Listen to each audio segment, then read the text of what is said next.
The baby's scream shattered the midnight silence, and Marlene's coffee cup slipped from her fingers, crashing against the marble floor. "Oh my God," she whispered, her hand pressing against her chest. "That's not a normal cry." She had heard babies cry before. Her younger cousin's neighborhood children, the infants at the church nursery where she volunteered on Sundays. But this sound was different. This was the kind of cry that came from somewhere deep, somewhere broken. The kind that made your bones ache and your stomach turn. Before we continue with what Marlene discovered that night, I want to ask you something. Where are you watching this from right now? What city, what country? Drop a comment below. I love seeing how far these stories reach across the world. And if you believe in stories that matter, stories about courage and standing up for those who cannot stand up for themselves, please subscribe to our channel and stay with me until the very end. What Marlene found hidden beneath that baby's golden curls will change everything that you think you know about wealth power and the price of silence. Now let me take you back to the beginning. 4 days earlier, Marlene Jackson stood outside the iron gates of the Ashford estate, her worn sneakers pressed against concrete that probably cost more than her entire wardrobe. She was 24 years old and raised in a cramped apartment in the South Bronx by a grandmother who worked 3 jobs just to keep the lights on. Her phone buzzed, a text from her grandmother. "Did you get the job, baby?" Marlene's fingers hovered over the screen. She didn't know yet. The agency had sent her for an interview, told her the family was wealthy, private, and paid well. Very well. More in a week than she made in a month at her last 3 jobs combined. She needed this. Her grandmother's heart medication cost $400 a month. Her younger brother Marcus needed textbooks. The electricity bill was 3 months overdue. The gate buzzed and slowly swung open. "Miss Jackson," a voice crackled through the intercom. "Mrs. Ashford will see you now." Marlene walked up the long driveway, her heart pounding. The front door opened before she could knock, and a thin woman in a gray uniform looked her up and down with eyes that seemed to be measuring her worth. "You're the new candidate." "Yes, ma'am. Marlene Jackson." "I'm Rosa, head of household staff." The woman's voice was clipped efficient.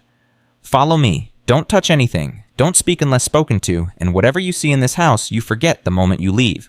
Understand?" Marlene blinked. "I understand." "Good. Because the last 3 girls didn't." Before Marlene could ask what that meant, Rosa was already walking away. She hurried to follow her mind spinning. 3 girls. 3 girls before her. What had happened to them? Rosa led her through the foyer into a sitting room and pointed at a chair. "Wait here. Mrs. Ashford will be with you when she's ready." "How long will that be?" Rosa's lip curled slightly. "As long as she wants it to be." She left. Marlene sat her hands folded in her lap, trying to control her breathing. Minutes passed. 5, 10, 15, 20. The silence was suffocating. No music, no voices, no sounds of life at all. Just the tick of an antique clock somewhere counting seconds that felt like hours. Then she heard it. A baby crying. Faint, distant, coming from somewhere upstairs. Marlene straightened in her chair, looking toward the ceiling. The crying continued, and continued, and continued. No footsteps responded. No one went to comfort the child. The sound just hung in the air, desperate and unanswered. Marlene's hands tightened on her knees. Every instinct screamed at her to go up there to find that baby to help. But she stayed frozen, Rosa's words echoing in her head. "Whatever you see in this house, you forget." Finally, after what felt like an eternity, the crying stopped. Not the way a baby stops when someone picks them up. More like the way a candle goes out when there's no oxygen left. Heels clicked on marble. Victoria Ashford entered the room, and Marlene understood immediately why people whispered about her in the society pages. She was beautiful in a way that felt dangerous. Blonde hair pulled back tight, designer clothes that cost more than Marlene's yearly rent. Makeup so perfect it looked like a mask. But her eyes, God, her eyes, they were pale blue and completely empty, like windows into a house where no one lived anymore. "Miss Jackson." Victoria didn't offer her hand. She sat across from Marlene, already scrolling through her phone. "The agency says you're reliable." "Yes, ma'am. I work hard and I show up on time." "Good." Victoria still didn't look up. "We need someone to clean. Keep things organized. Occasionally help with our son when needed. Can you do that?" "Yes, ma'am." Marlene hesitated, then added, "I heard him crying just now. Is he okay?" Victoria's finger froze mid-scroll. For a long moment she didn't move. Didn't breathe.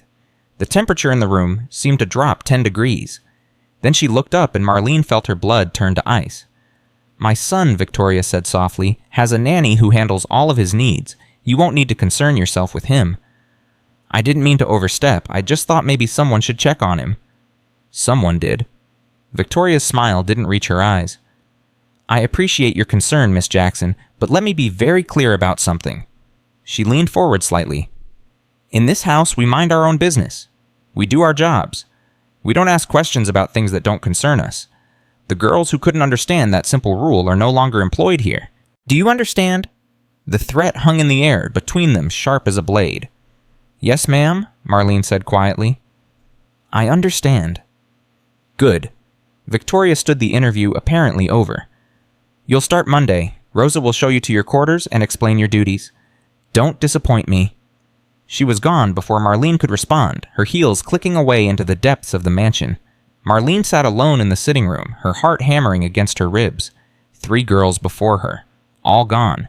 A baby crying with no one coming. A mother with empty eyes and veiled threats. Every instinct told her to run, to get out of this house and never look back.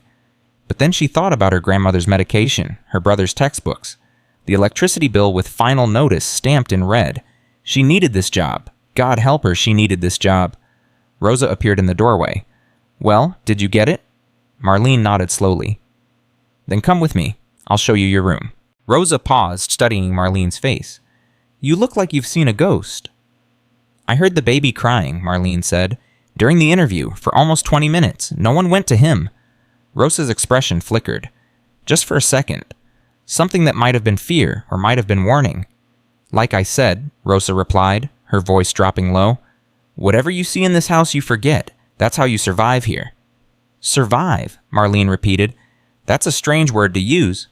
Rosa held her gaze for a long moment. "Is it—" She turned and walked away, leaving Marlene with a choice. Follow or run? Marlene followed it. Her room was small but clean, tucked away on the first floor near the service entrance. A single bed, a dresser, a tiny bathroom.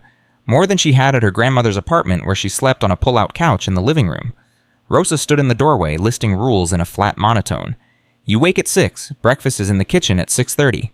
You clean the first floor and east wing. Lunch at noon. Dinner at 6. You're done by 8. You don't go to the second floor unless specifically instructed. You don't go to the third floor ever. You don't speak to Mr. Ashford when he's home. You don't speak to Mrs. Ashford unless she speaks to you first. Questions. What's on the second floor? Rosa's jaw tightened. The nursery, family bedrooms, things that don't concern you. And the third floor. Mrs. Ashford's private quarters. No one goes up there, not even Mr. Ashford. Something cold crawled down Marlene's spine. They don't share a bedroom. That's not your concern. You keep saying that. What is my concern exactly? Rosa stepped closer, her voice dropping to barely a whisper. Your concern is keeping your head down, doing your job, and collecting your paycheck. Your concern is not asking questions about the baby, the nanny, or why the last 3 housekeepers left in the middle of the night. Your concern is surviving long enough to pay whatever bills brought you to this house in the first place. Marlene's mouth went dry. What happened to them? The other housekeepers? Rosa glanced toward the hallway as if checking that they were alone. The first one lasted 2 weeks. She called Child Protective Services. The Ashford's lawyers made her life hell. Last I heard, she couldn't get a job anywhere in the state. Marlene's stomach dropped. The second one lasted 10 days. She tried to take pictures of something she saw. Mrs. Ashford caught her. She was arrested for trespassing and theft. The charges were dropped, but her reputation was destroyed. And the third? Rosa was quiet for a long moment. She lasted 3 days. She heard the baby crying one night and went to check on him. Rosa's voice was barely audible now. No one's seen her since. Marlene felt the room spin. What do you mean no one's seen her? I mean she packed her bags and left in the middle of the night, and her phone number doesn't work anymore, and her family says she moved to California, but no one can reach her there either. Rosa's eyes bore into Marlene's. I mean that this house has a way of making people disappear when they become problems. Then why do you stay? Rosa's laugh was bitter. Because I have a daughter in private school and a mother in a nursing home, and I learned a long time ago to keep my mouth shut and my eyes closed. She stepped back toward the door. I'm telling you this because you seem like a nice girl, and nice girls don't last long here unless they learn the rules. What if the rules are wrong? Rosa paused at the threshold. Then you have to decide what matters more, being right or being alive. She closed the door behind her, leaving Marlene alone with the weight of everything she'd just heard. That night, Marlene couldn't sleep. She lay in her small bed, staring at the ceiling, listening to the silence of the mansion. It pressed down on her like a physical weight, thick and suffocating. She thought about what Rosa had said. 3 housekeepers, 1 blacklisted, 1 arrested, 1 disappeared. She thought about the baby crying for 20 minutes with no one coming. She thought about Victoria's empty eyes and veiled threats. And she thought about her grandmother alone in that cramped apartment waiting for Marlene to send money for her heart medication. Around midnight, she heard it. The crying. Faint at first, drifting down from the 2nd floor like smoke. Then louder, more desperate, the kind of crying that came from exhaustion and pain and the terrible knowledge that no one was coming. Marlene pressed her pillow over her ears. "Don't," she whispered to herself. "Don't do it. You need this job. You need this money. Just let it go." The crying continued. "Please," she begged, tears streaming down her face. "Please stop. I can't help you. I can't." But he didn't stop. Couldn't stop. A 2-year-old child didn't know how to give up on hope the way adults did. He just kept crying, kept calling out for someone, anyone to come and make the hurt go away. 15 minutes. 20. 25. Marlene threw off her covers and got out of bed. "Damn it," she hissed, pulling on her robe. "Damn it, damn it, damn it." She knew what she was risking. Her job, her family's stability, maybe her safety. But she couldn't lie there and listen to that sound anymore. She couldn't be the kind of person who heard a child suffering, then sickering, and did nothing. The hallway was dark. She didn't turn on any lights moving by memory and moonlight. The marble floor was cold beneath her bare feet. At the bottom of the stairs, she hesitated. Rosa's voice echoed in her mind. She went to check on him. No one's seen her since. Marlene gripped the railing. "God," she whispered, "if you're listening, please let me be doing the right thing." She climbed the stairs. The 2nd floor was even darker than the 1st. The hallway stretched out before her, lined with closed doors. At the end, a thin strip of light glowed beneath one door. The nursery. The crying was louder here. Raw and desperate, the sound of a child who had been screaming for so long, his voice was breaking. Marlene reached for the handle. Her fingers trembled. She pushed the door open. The nursery was beautiful and cold, like everything else in this house. Expensive furniture, designer decorations, toys still in their boxes never played with. And in the center of it all, standing in his crib, was Oliver. He was soaked in sweat. His blonde hair was plastered to his forehead. His face was red and swollen from crying snot running down his chin, tears streaming from eyes that looked far too old for a 2-year-old. When he saw her, he stopped crying. For one heartbeat, they just stared at each other, stranger and stranger, woman and child. Then Oliver reached out his arms toward her and said the first word she'd ever heard him speak. "Help!" Marlene's heart shattered. She crossed the room and lifted him from the crib, pulling him against her chest. He weighed almost nothing. She could feel every bone in his tiny body. "I've got you," she whispered, her voice cracking. "I've got you, baby. I'm here." He collapsed against her like a puppet whose strings had been cut. His small hands clutched her robe, gripping tight as if afraid she might disappear. "Help," he said again, his voice hoarse from screaming. "Help! Hurt!" Marlene went still. "What hurts, baby? Can you show me?" Oliver lifted one trembling hand and touched his head. "Hurt?" he repeated. "Mama hurt." The words hit Marlene like a physical blow. She staggered back, her arms tightening around him. "What did you say?" "Mama hurt." His voice was tiny, terrified. "Mama hurt Oliver." "Oh, God." Marlene's legs gave out. She sank into the rocking chair, clutching Oliver to her chest, her whole body shaking. Oh, God, she had to see. She had to know. "Can I look at your head, baby?" she asked, her voice trembling. "I promise I'll be gentle. I just want to see where it hurts." Oliver nodded, his face buried against her shoulder. Carefully, so carefully, Marlene parted his golden curls. At first she couldn't process what she was seeing. Her brain rejected it. This couldn't be real. This couldn't be happening. But it was. There wasn't just one mark. There were dozens. Scars crisscrossing his scalp like a roadmap of pain. Some old and faded to white. Some newer, still pink and raised. Some looked like burns. Others looked like cuts. One near the base of his skull looked like someone had grabbed a fistful of hair and ripped it out by the roots. Marlene's vision blurred with tears. "Who did this to you?" She choked out, even though she already knew. He had already told her. "Mama," Oliver whispered. "Mama hurt Oliver. Oliver bad. Mama fix."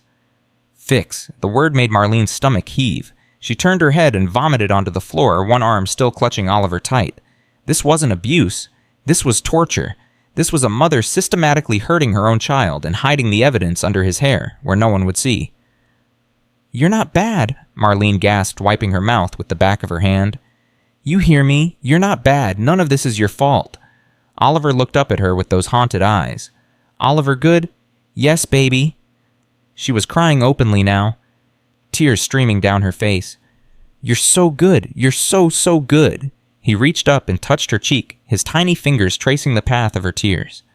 "Don't cry," he said softly. "Oliver, okay. Oliver used to it." Those words. Those 4 words broke something inside Marlene that would never fully heal. A 2-year-old child, used to being tortured by his own mother, used to pain, used to no one coming when he cried. She held him tighter. "You're not going to get used to it anymore," she whispered fiercely. "I'm going to help you. I don't know how yet, but I promise you I'm going to get you out of here. Promise. I promise." Oliver nestled against her chest, his breathing finally beginning to slow. "Stay," he asked, his voice small and hopeful. "Stay with Oliver." "I'll stay as long as I can, baby." She rocked him gently, humming a lullaby her grandmother used to sing. Outside the window, the moon cast silver light across the manicured grounds of the estate. Inside, a young woman held a broken child and made a promise that would change both their lives. She didn't know yet how she would keep it. She didn't know who she could trust, or what evidence she would need, or how she would fight a family with enough money to make people disappear. But she knew one thing with absolute certainty. She was not going to walk away.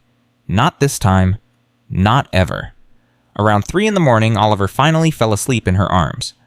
Marlene laid him gently back in his crib, covering him with his blanket, brushing the damp curls back from his forehead. "I'll be back," she whispered. "I promise." She crept toward the door, moving as quietly as she could. She had just stepped into the hallway when a voice came from the darkness. "What are you doing?" Marlene's heart stopped. She spun around, pressing her back against the wall, her eyes straining to see in the darkness. A figure emerged from the shadows. Rosa, still dressed in her day clothes, her face unreadable. "I asked you a question," Rosa said, her voice low and dangerous. "What are you doing up here?" Marlene's mind raced. "Lies tell the truth." "I heard him crying, Runt," she said finally. "For hours. No one came. I couldn't just lie there and listen to it." "So you came up here, against direct orders, on your 4th night?" "Yes." Rosa stared at her for a long moment. "You saw his head, didn't you?" Marlene's breath caught. "You know, I've worked here for 11 years. You think I don't know what happens in this house?" Rosa's voice cracked just slightly. "You think I don't hear him crying every night? You think I don't see the bruises she covers with long sleeves and the burns she hides under his hair? Then why haven't you done anything? I told you, I have a daughter, a mother, people who depend on me. And Oliver doesn't count. He's a baby, Rosa. He's 2 years old, and his mother is torturing him." "Keep your voice down." Rosa grabbed Marlene's arm, her fingers digging in hard. "You think I don't know that? You think I sleep at night? You think I don't hate myself every single day for what I've let happen in this house?" She was crying now, tears streaming down her weathered face. "But what am I supposed to do? Call the police. The Ashfords own half the police department. Call CPS. They've got lawyers who will bury any investigation. Try to take Oliver myself. They'll have me arrested for kidnapping and I'll never see my daughter again." "There has to be something," Marlene insisted. "There has to be some way to stop this." Rosa shook her head slowly. "There was a woman once. The second housekeeper, the one I told you about. She managed to get some evidence, pictures on her phone. She was going to take them to a reporter she knew." "What happened?" "Mrs. Ashford found out. The pictures disappeared. The reporter suddenly got transferred to another city, and the housekeeper—" Rosa's voice trailed off. "What?" "She woke up one night to find Mrs. Ashford standing over her bed. Just standing there, watching her sleep. She packed her bags and left an hour later. Never came back." Marlene felt ice crawl down her spine. "Mrs. Ashford is sick," Rosa continued. "Not just cruel, sick. Something broke inside her after Oliver was born. I've heard her talking to herself sometimes, saying things about how Oliver is wrong, how he needs to be fixed, how she's the only one who can make him right. And Mr. Ashford, does he know? Then he's never here. When he is, she's different around him. Perfect wife, perfect mother. He has no idea what happens when he's gone." Rosa paused. "Or maybe he does know and doesn't want to see it. It's easier for him that way. He can focus on his empire and pretend his home is fine." Marlene's fists clenched at her sides. So everyone just looks away. Everyone just lets this happen. Not everyone. Rosa met her eyes. The third housekeeper, the one who disappeared. She didn't look away either. What happened to her? I don't know, that's the truth. One night she was here, the next morning she was gone. Her room was cleaned out, her phone was disconnected. I tried to find her for weeks, but it was like she never existed. The implication hung in the air between them. You think Mrs. Ashford did something to her? Marlene said slowly. I think there are worse things than getting fired, Rosa replied, and I think you should remember that before you decide to be a hero. She released Marlene's arm and stepped back. I've said too much. Forget we had this conversation. Go back to your room and pray to God that Mrs. Ashford doesn't find out you were up here tonight. I can't pretend I didn't see what I saw. Then you're a fool. Rosa's voice was harsh, but her eyes were wet. A brave, stupid fool who's going to get herself killed trying to save a child she can't save. Watch me. The words came out before Marlene could stop them. Strong, defiant, certain. Rosa stared at her for a long moment. Then slowly something shifted in her expression, something that might have been hope. My daughter's name is Angela, she said quietly. She's 16. She wants to be a doctor someday. If something happens to me, promise me you'll make sure she knows I loved her. Nothing's going to happen to you. Promise me. Marlene swallowed hard. I promise. Rosa nodded once. Then she turned and disappeared into the darkness, leaving Marlene alone in the hallway with a secret that burned like fire in her chest. She went back to her room, but she didn't sleep. She sat on her bed, her phone in her hand, staring at the screen. She could call the police right now. Tell them what she'd seen. Show them the marks on Oliver's head. But Rosa's words echoed in her mind. The Ashfords own half the police department. She could call CPS, file a report, demand an investigation. They've got lawyers who will bury any investigation. Shh. She could take pictures, gather evidence, build a case so strong that no one could ignore it. The pictures disappeared. The reporter got transferred. Every option led to a dead end. Every path was blocked by money and power and connections she couldn't fight. But she had to do something. She had promised Oliver. She had promised herself. Her grandmother's voice drifted through her memory, words spoken over Sunday dinner when Marlene was just a little girl. Baby, when the devil puts walls in your way, you don't have to knock them down. Sometimes you just have to be patient. Watch, wait, find the crack they didn't know was there, and when you find it, you pour yourself through it like water. Find the crack. Marlene's eyes narrowed. Victoria was careful, controlled.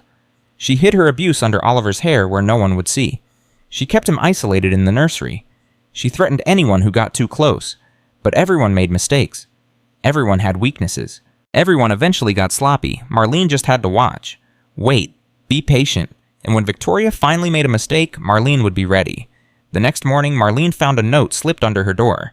Cream-colored paper. Elegant handwriting.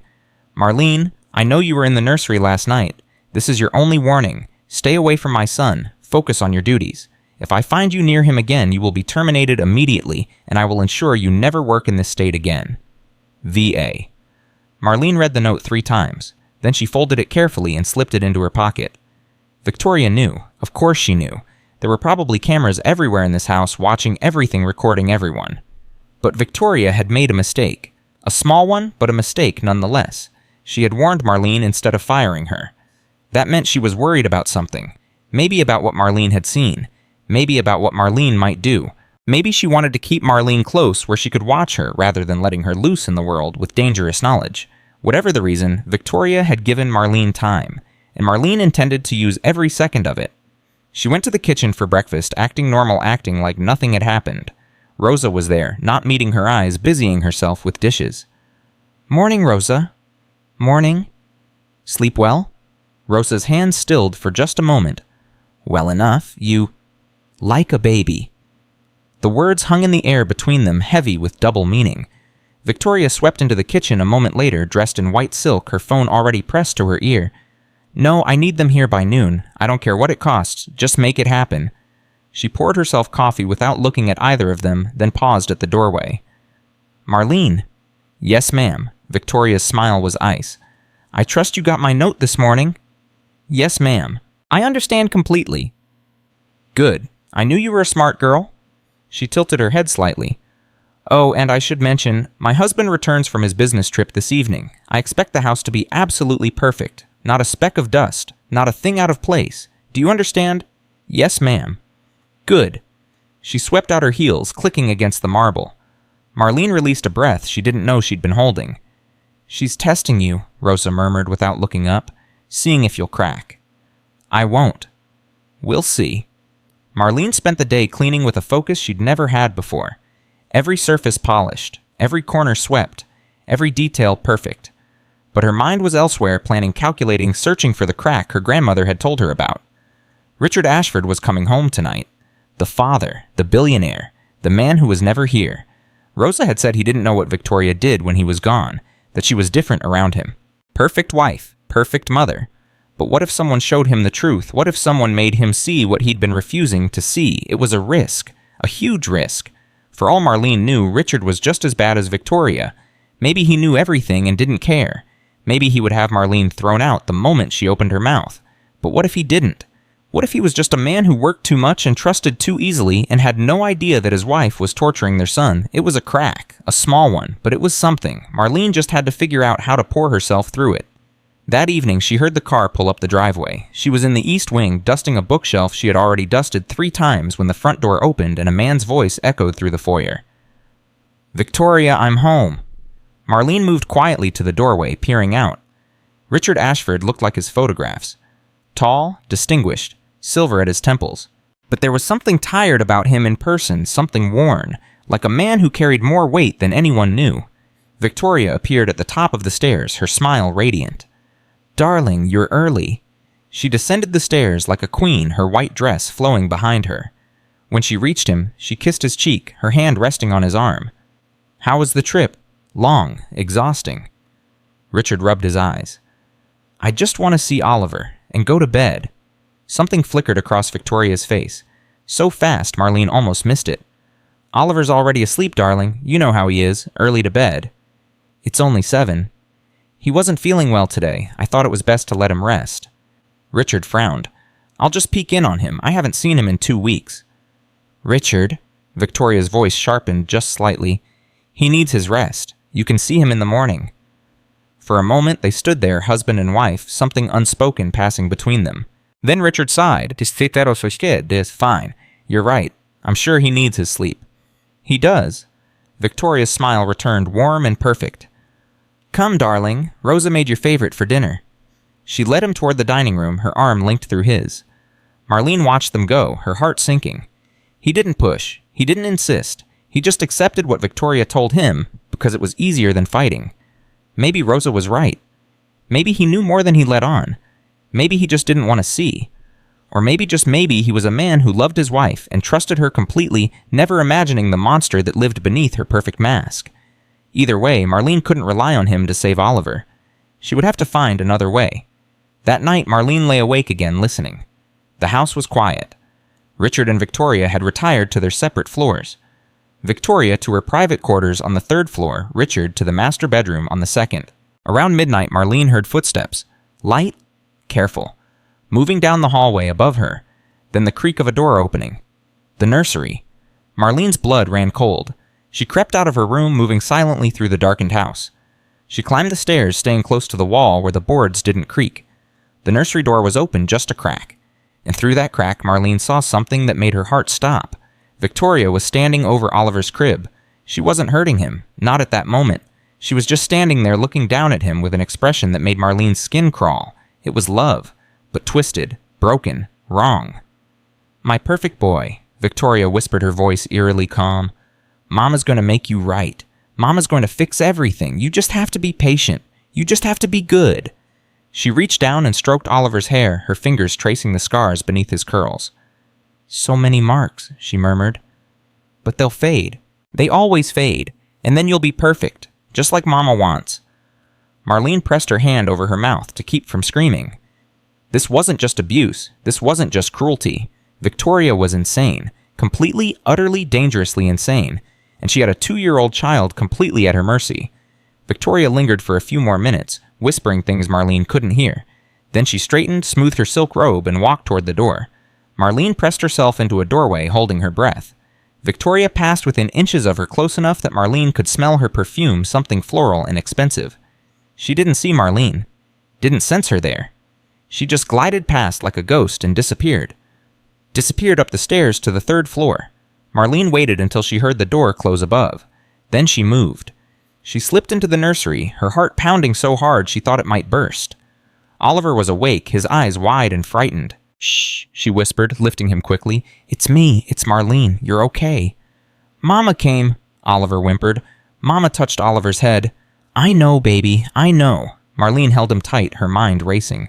"Did she hurt you?" "Not tonight. Tonight she just looked." Those words. Tonight she just looked.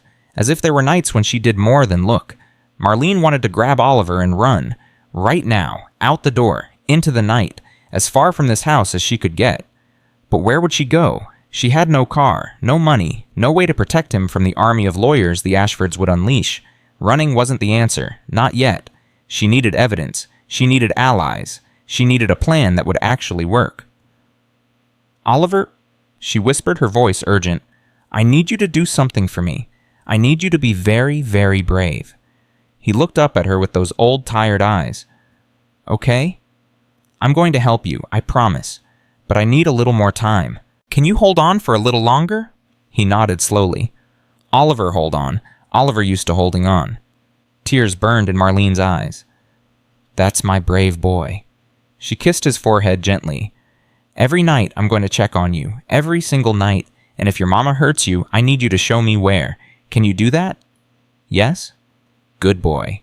She laid him back in his crib, covering him carefully. "Now try to sleep. I'll be back tomorrow night." "Promise?" "I promise." She slipped out of the nursery and back to her room, her mind spinning with everything she had seen and heard. Victoria was insane. Richard was oblivious or complicit. Rosa was too scared to help. Marlene was alone.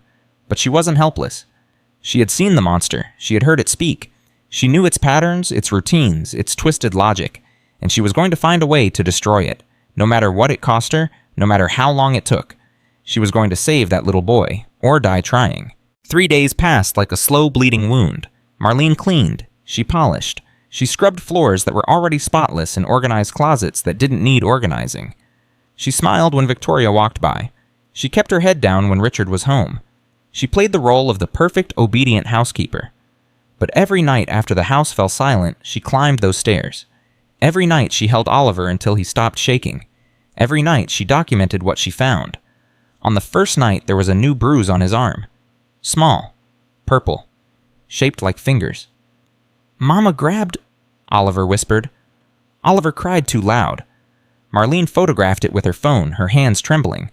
On the second night there was a scratch on his neck, long and thin like a fingernail had dragged across the skin. Mama said Oliver bad. He explained, his voice flat and empty. Oliver moved when Mama was fixing. Marlene photographed that too.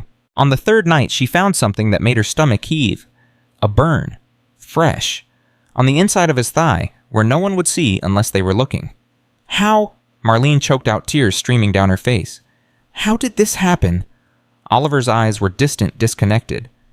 "Mama's cigarette. Oliver wet the bed. Mama said Oliver needs to learn." Marlene had to leave the room. She made it to the bathroom at the end of the hall before she vomited, her body rejecting the horror her mind couldn't process. A cigarette burn. On a 2-year-old child. Because he wet the bed. She gripped the edge of the sink, staring at her reflection in the mirror. "You have to do something," she whispered to herself. "You can't wait anymore. You can't let this go on." But what? What could she do? She had pictures now. Evidence. But Rosa's warnings echoed in her mind. The Ashfords had lawyers, connections, power.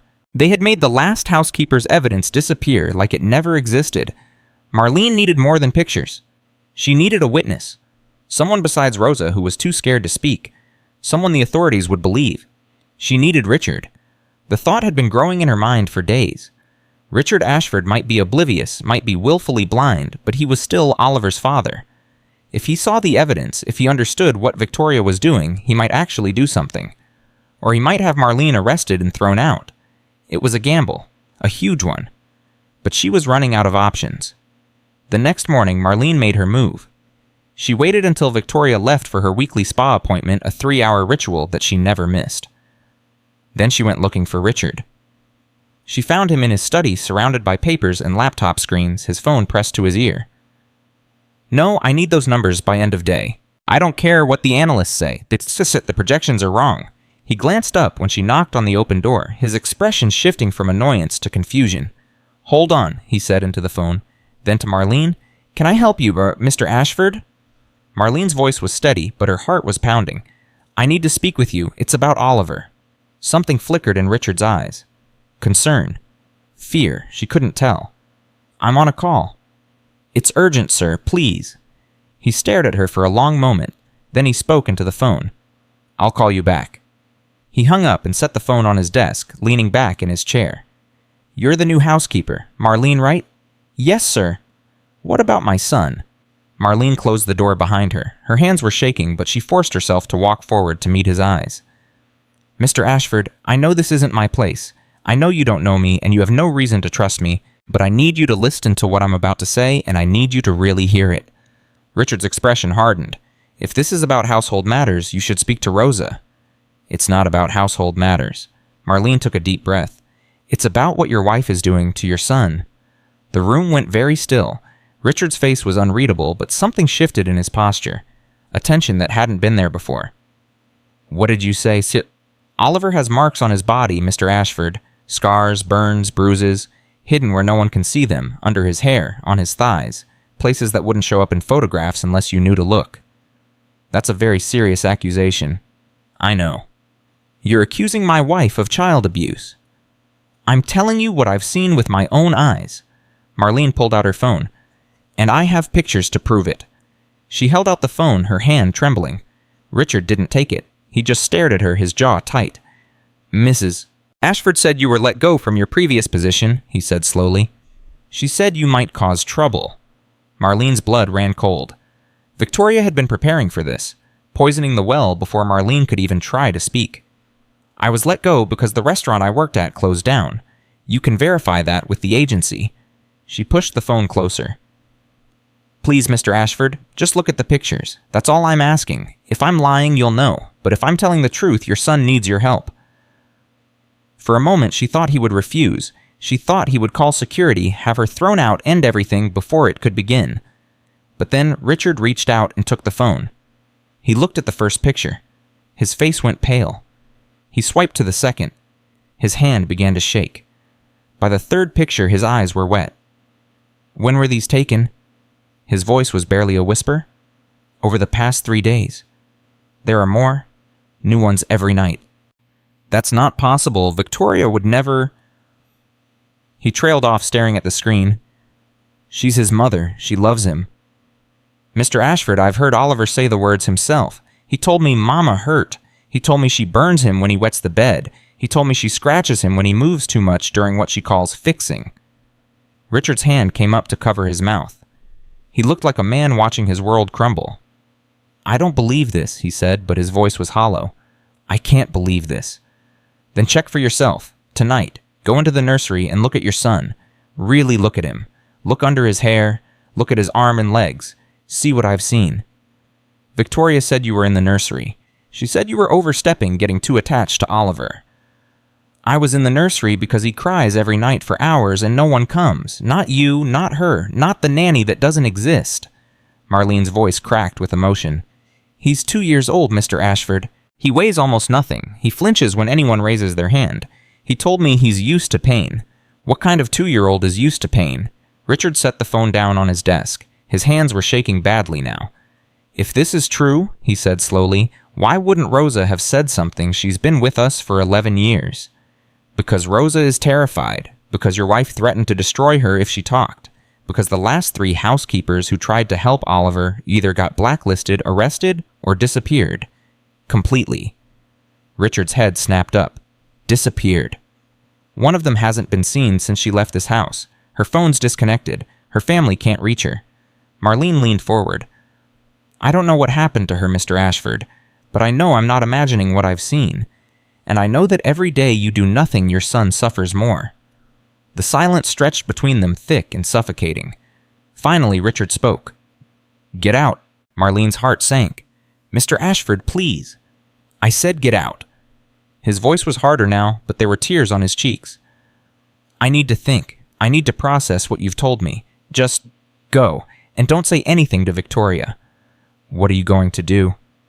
"I don't know yet." He looked up at her, and for the first time she saw something other than wealth and privilege in his eyes. She saw a father, broken, terrified, desperate. "But I'm going to find out the truth, one way or another." Marlene nodded slowly. "I hope so, Mr. Ashford, for Oliver's sake." She left the study, her legs trembling so badly she could barely walk. She had done it. She had told him. The cards were on the table. Now all she could do was wait and pray that Richard Ashford was the man she hoped he was rather than the man she feared. That night, Marlene lay awake listening. Around 10 o'clock, she heard something unusual. Footsteps on the second floor. Heavy. Male. Richard. She crept out of her room and up the stairs, staying in the shadows. The nursery door was open. She could see Richard standing over Oliver's crib, his shoulders shaking. He was holding Oliver in his arms, examining him carefully, gently. And then she heard him speak. "Oh, God," his voice broke on the words. "Oh, God, Oliver, what has she done to you?" Oliver's voice was sleepy, confused. Daddy home." "Yes, buddy, Daddy's home." Richard was crying openly now. "Daddy's so sorry. Daddy didn't know. Daddy didn't see." Daddy crying. "Yes, buddy, Daddy's crying, but it's going to be okay, I promise. Everything's going to be okay now."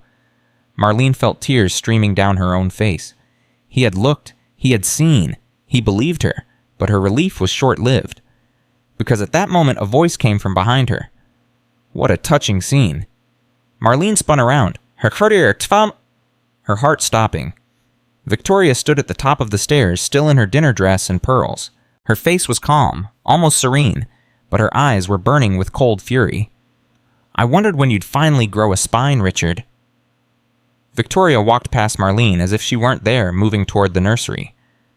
"Though I must admit, I didn't think it would be the help who gave it to you." Richard turned, still holding Oliver. "Victoria, what have you done?" "What I've always done, darling. I've been fixing our son." She smiled, and there was something terrifying in that smile. "You were never here. You were always traveling, always working, always too busy to notice. So I took care of things. I made the hard decisions. I did what needed to be done." "You burned him. You cut him. You tortured him." "I disciplined him." Victoria's voice sharpened. "He cries too much. He wets the bed. He doesn't behave the way a child of our standing should behave. Someone had to teach him.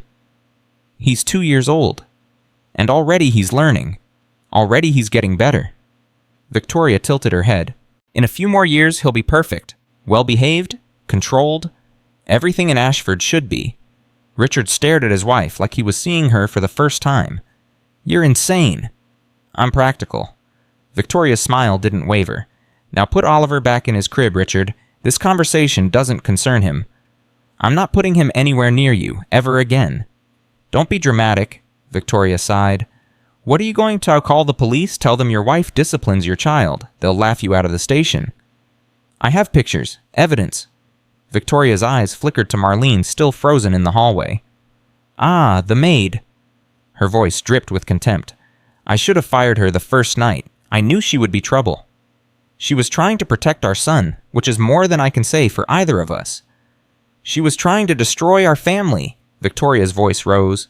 "She's a nobody from nowhere, Richard. A black girl from the projects who saw an opportunity to extort money from wealthy people. Who do you think the police will believe, her or us?"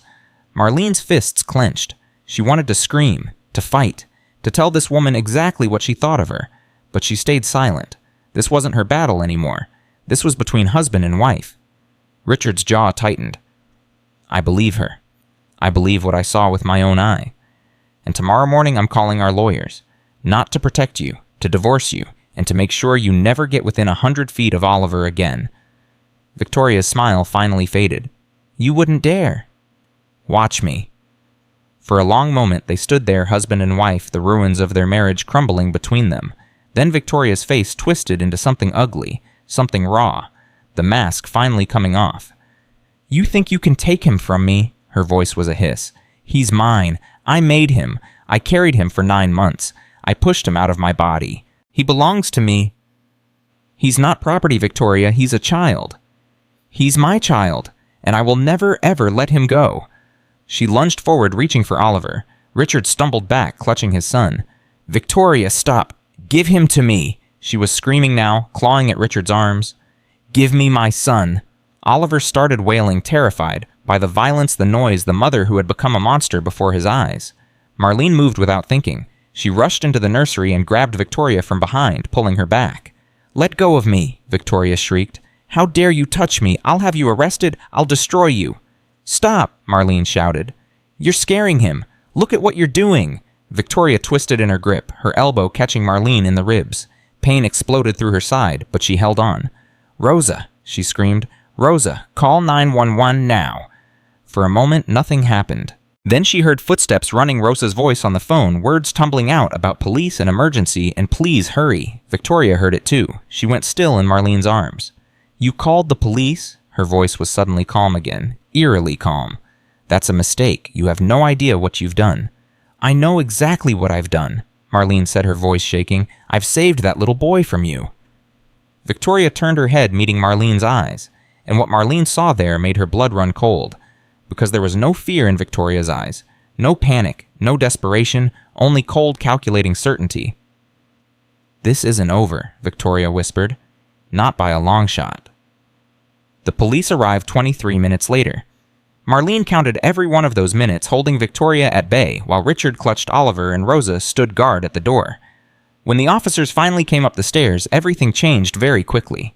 Richard showed them the pictures on Marlene's phone. He showed them the marks on Oliver's body. He told them what Victoria had admitted the torture she had called discipline. Victoria denied everything. My husband is confused, Cree, she said, her voice smooth and calm. He travels constantly. He doesn't understand how children are raised. This maid has been feeding him lies because she wants money. I would never hurt my son. The officers looked uncertain. Two wealthy white people arguing a black housekeeper in the middle. Marlene could see them trying to figure out who to believe. Then Oliver spoke. Mama hurt Oliver. Every head in the room turned toward the small boy in his father's arm. What did you say, buddy? One of the officers asked gently. Oliver pointed at Victoria. Mama hurt Oliver. Mama burn. Mama scratch. Mama says Oliver bad, but Oliver not bad. He looked at Marlene. She said Oliver good. She said Oliver not bad. The officer looked at Victoria. Victoria's mask finally cracked. He doesn't know what he's saying. He's 2. He's confused. You can't possibly take the word of a toddler over, ma'am. The officer's voice was firm. We're going to need you to come with us. This is absurd. I want to call my lawyer. You can call whoever you want from the station. They led Victoria out of the nursery, her protests echoing through the hallway. Marlene watched her go, her whole body trembling with relief and exhaustion. It was over. It was finally over. But even as she thought it, Victoria's words echoed in her mind. This isn't over, not by a long shot. And somewhere deep in her gut, Marlene knew Victoria was right. The next 48 hours were chaos. Police interviews, social workers, lawyers filling the house with expensive suits and legal jargon.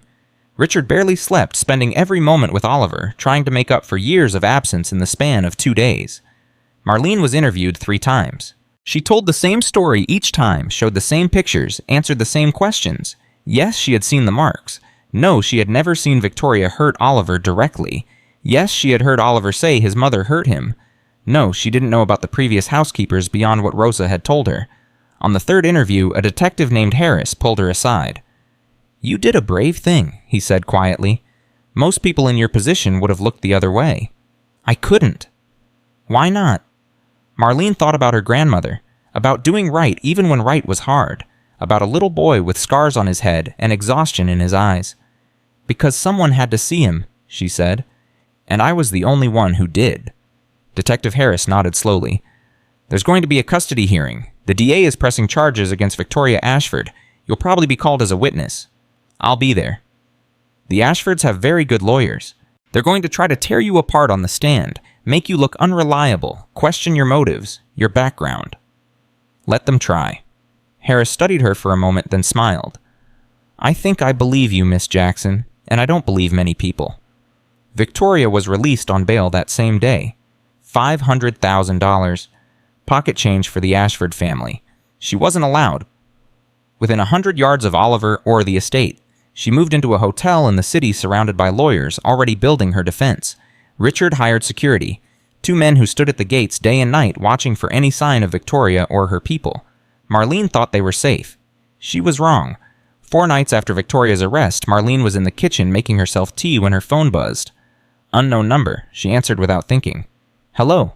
Silence on the other end, then breathing, slow, deliberate. Who is this? You should have minded your own business. Victoria's voice was a cold whisper. You should have taken your paycheck and kept your mouth shut like all the others. Marlene's hand tightened on the phone. How did you get this number?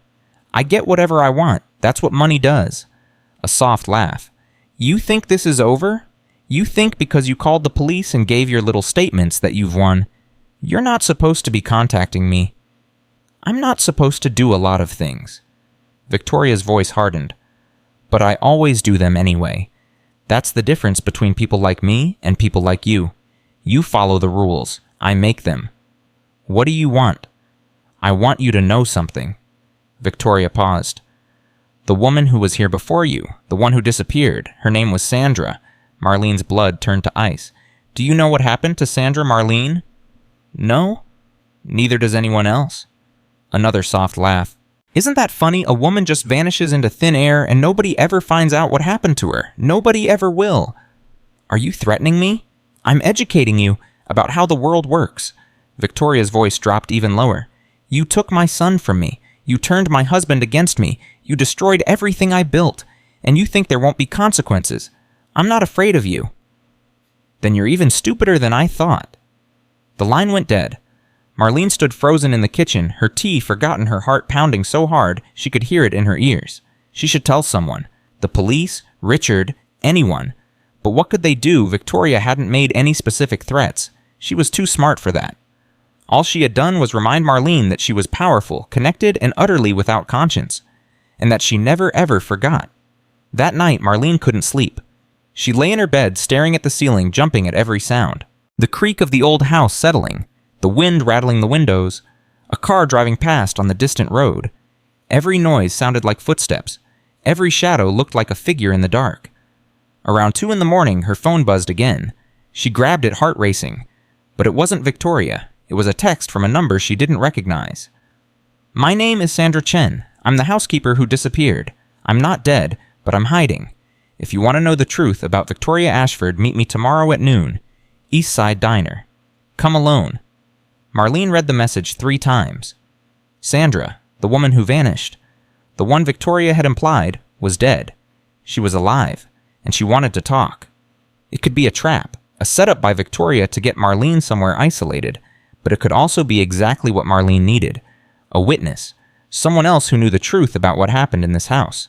She made her decision. Tomorrow she would find out. The East Side Diner was 20 minutes from the Ashford estate, tucked away in a strip mall between a dry cleaner and a nail salon. Marlene arrived 10 minutes early, her eyes scanning every face, every car, every shadow. She found a booth in the back facing the door. At exactly noon, a woman walked in. Asian, mid-30s, thin, almost gaunt, with dark circles under her eyes and a nervous energy that made her seem like she might bolt at any moment. She spotted Marlene and hesitated. Then she walked over and slid into the booth across from her.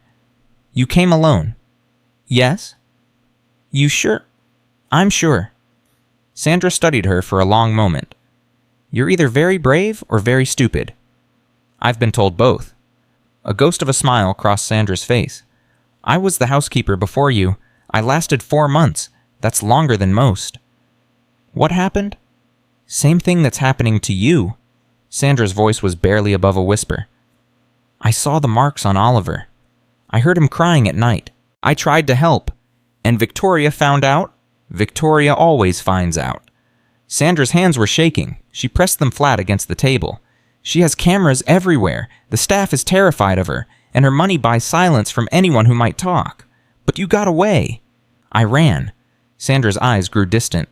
One night I came home to my apartment and found Victoria sitting in my living room, just sitting there in the dark waiting for me. She said she knew what I was planning. She said if I talked to anyone, she would make sure I never talked again. Marlene felt ice crawl down her spine. So I ran. I emptied my bank account, got in my car, and drove. I've been moving ever since. Different cities, different names, always looking over my shoulder. Why come forward now? Because I saw the news. Sandra's voice cracked. I saw that someone finally stood up to her, that Oliver might actually be saved. Tears filled her eyes.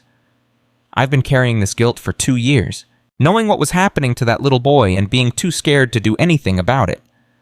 It's not your fault. Yes, it is. Sandra wiped her eyes. But maybe I can make it right. Maybe I can help you finish what I couldn't. How? Sandra reached into her bag and pulled out a flash drive. Before I ran, I managed to copy some files from Victoria's computer, emails, financial records, and something else. She slid the flash drive across the table. Video. Marlene's breath caught. Video of what? Of Victoria, in the nursery, with Oliver. Sandra's voice was hollow. She recorded herself. I don't know why. Maybe she was documenting her progress. Maybe she's sicker than any of us realized. But it's all there. Everything she did. Marlene stared at the flash drive like it was a loaded gun.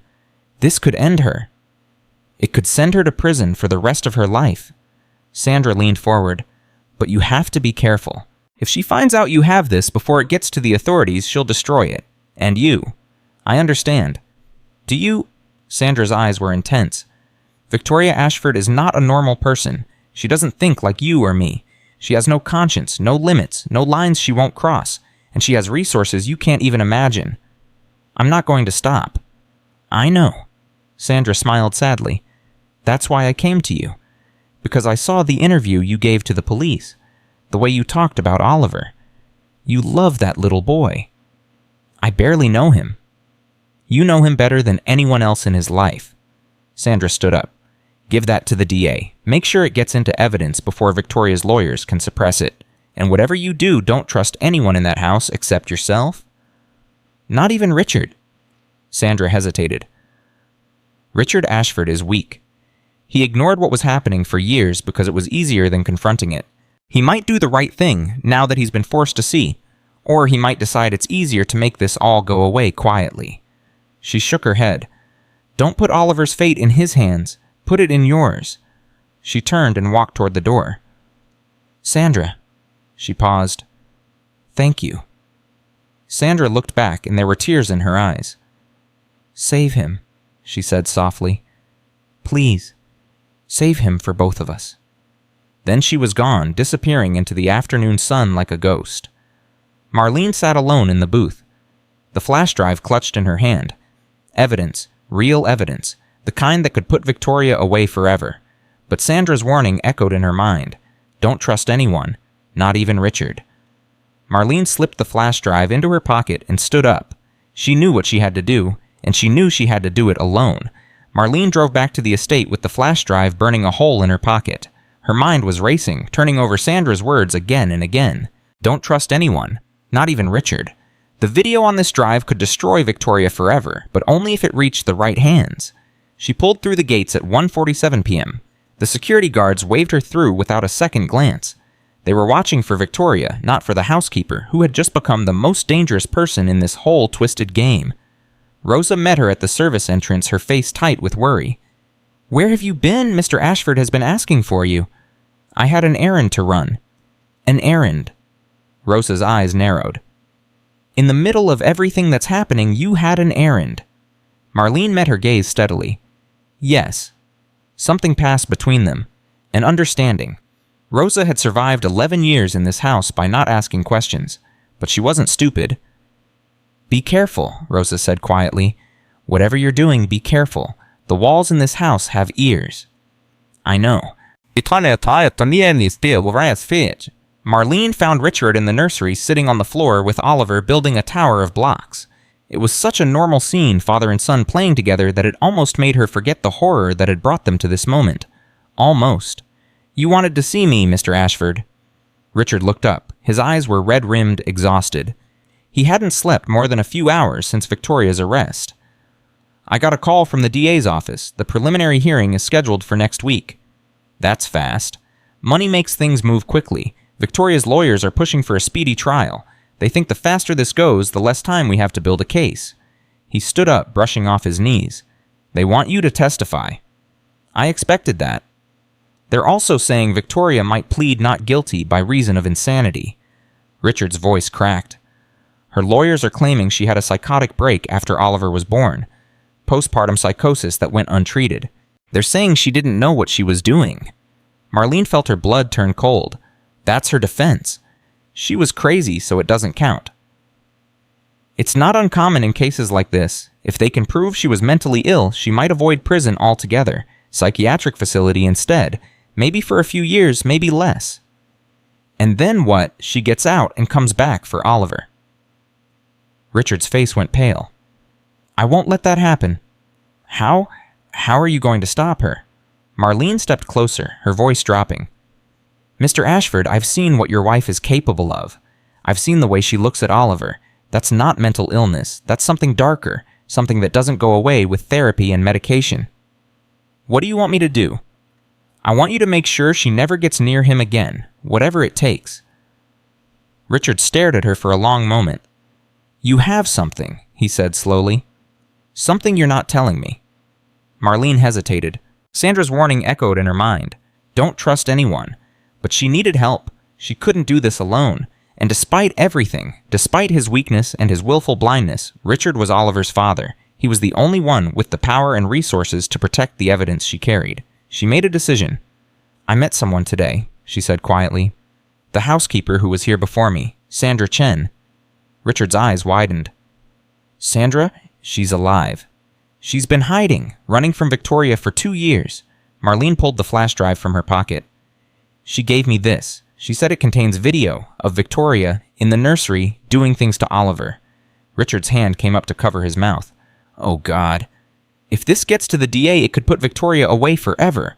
Real prison, not a psychiatric facility. But Sandra warned me that Victoria has people everywhere. If she finds out about this before it's in evidence, she'll destroy it." "Give it to me. I'll make sure it gets to the right people." Marlene pulled the drive back.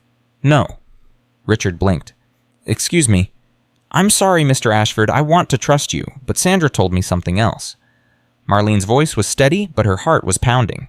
"She said you're weak, that you ignored what was happening for years because it was easier than confronting it. She said you might decide to make this all go away quietly rather than let the whole world see what kind of monster you married." Richard's face flushed with anger. "I'm not going to hide this. I'm not going to protect Victoria."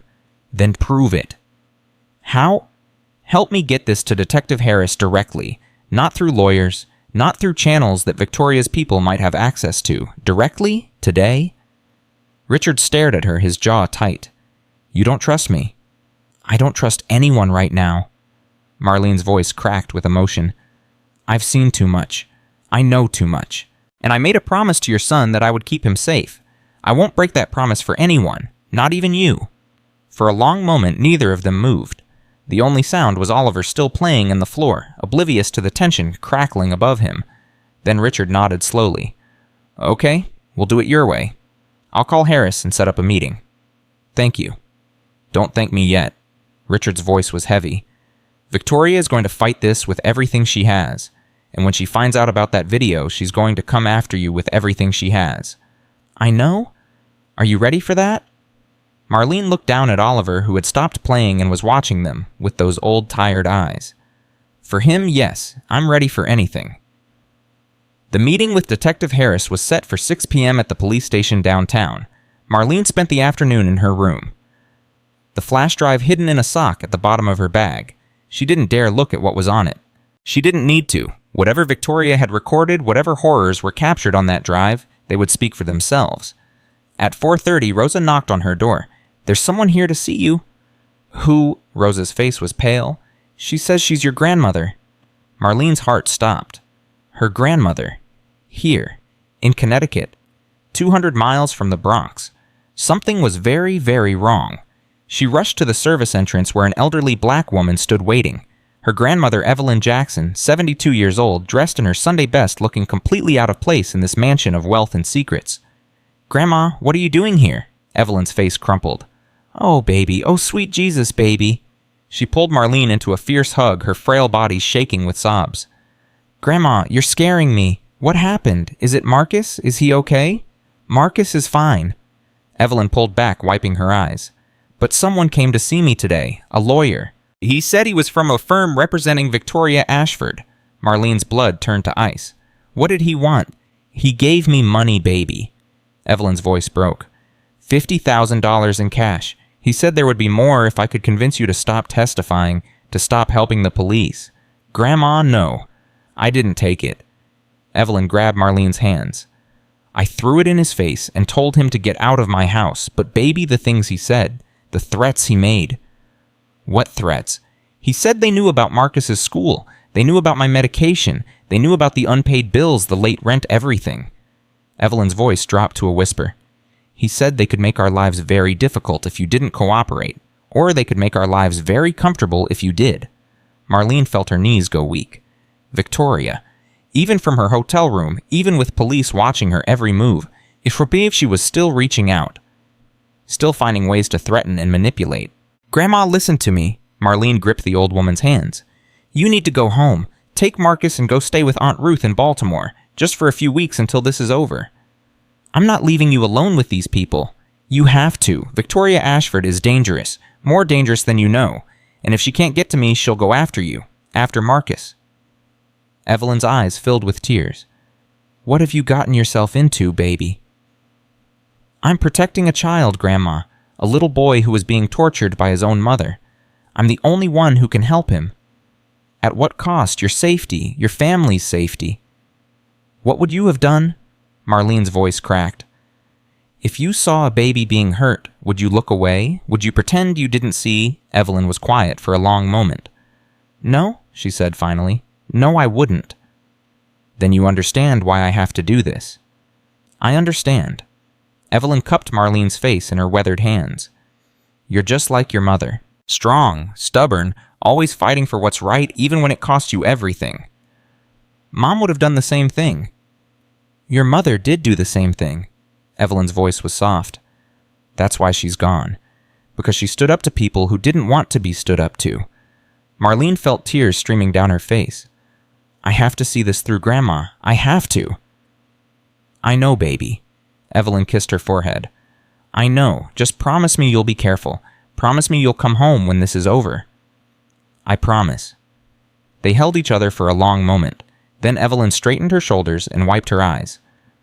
I'll go to Ruth's place, but you call me every day you hear every single day. I will. And baby? Yes. Evelyn's eyes hardened with a fire Marlene had never seen before. You make that woman pay for what she did. You make her pay for every hurt she put on that little boy, and don't you dare let her win. I won't, Grandma. I swear to God I won't. At 5:45 p.m., Marlene got in Richard's car. The drive to the police station took 20 minutes. Neither of them spoke. The flash drive was in Marlene's pocket, pressed against her thigh, a small piece of plastic that could destroy an empire. They were 5 minutes from the station when Richard's phone rang. He glanced at the screen. His face went white. It's Victoria. Don't answer it. I have to. If I don't, she'll know something's wrong. He pressed the button. Victoria. Marlene could hear her voice through the speaker, calm and sweet. Hello, darling. I heard you're taking a little trip downtown this evening. Richard's hands tightened on the steering wheel. How did you know that? I know everything, Richard. I always have. A soft laugh. I know about the flash drive. I know Sandra gave it to your little maid, and I know you're planning to hand it over to Detective Harris in about 10 minutes. How? It doesn't matter how. What matters is what happens next. What do you want, Victoria? I want you to turn the car around, go home, destroy that flash drive, and we can all pretend this ugliness never happened. You're insane. I'm practical. Victoria's voice hardened. Think about what's on that drive, Richard. Think about what it will mean when it goes public. Not just for me, for you, for our family, for Oliver. Oliver is the reason I'm doing this. Is he? Because when that video comes out, when the whole world sees what happened in our nursery, do you know who they're going to blame? Not just me. You, the father who was never there. The husband who didn't notice his wife torturing their child for 2 years. Richard's jaw clenched. I'll take that chance. Will you really? Victoria paused. What about the business, Richard? What happens to Ashford Pharmaceuticals when the CEO is known as the man who let his son be abused? Stock prices, board confidence, partnership deals, all of it gone in an instant. I don't care about the business. Liar. Victoria's voice was sharp. You've cared about nothing but the business for your entire adult life. That's why you were never home. That's why you never saw what was happening right under your nose. Because the company always came first. Richard was silent. Turn the car around, Richard, please, for all our sakes. Marlene grabbed Richard's arm. Don't, she whispered fiercely. Don't listen to her. She's manipulating you. That's what she does. Richard looked at her torn. She's right about one thing. When this comes out, everything changes. For everyone. Good. It should change. Marlene's voice was fierce. Oliver deserves better than parents who care more about money and reputation than his safety. Don't let her win, Mr. Ashford. Don't let her destroy that little boy's only chance at justice. For a long moment, Richard just stared at the road ahead. Then he spoke into the phone. Goodbye, Victoria. Richard, don't you dare! He hung up and dropped the phone into the cup holder. Keep driving, Marlene asked. Keep driving. They reached the police station at 6:07 p.m. Detective Harris met them in the lobby, his face grim. You have something for me. Marlene handed him the flash drive. This was given to me by Sandra Chen, the housekeeper who worked for the Ashfords before me. She said it contains video evidence of Victoria Ashford abusing her son. Harris took the drive carefully like it might explode. Where is Sandra now? I don't know. She's been in hiding for 2 years running from Victoria. She only came forward because she saw the news about the arrest. We'll need her to testify. I have her number. She said she's willing to come forward if there's protection. Harris nodded slowly. This could change everything. If what's on this drive is what you say it is, Victoria Ashford is going away for a very long time. That's what we're counting on. Harris looked at Richard. Mr. Ashford, are you prepared for what happens when this goes public? Richard's face was pale but determined. I am. Your wife's lawyers are going to fight hard. They're going to attack the authenticity of the video. They're going to claim it was doctored, stolen, obtained illegally. Let them try. And they're going to go after Miss Jackson here. Hard. They're going to dig into her background, her family, anything they can use to discredit her. Marlene lifted her chin. I have nothing to hide. Harris studied her for a moment, then smiled. No, I don't think you do. He slipped the flash drive into an evidence bag. Give me a few hours to review this. If it's what you say it is, I'll have the DA issue a warrant to revoke Victoria's bail by morning. Thank you, Detective. Don't thank me yet. This is going to get ugly before it gets better. They left the station at 7:15 p.m. The drive back to the estate was quiet.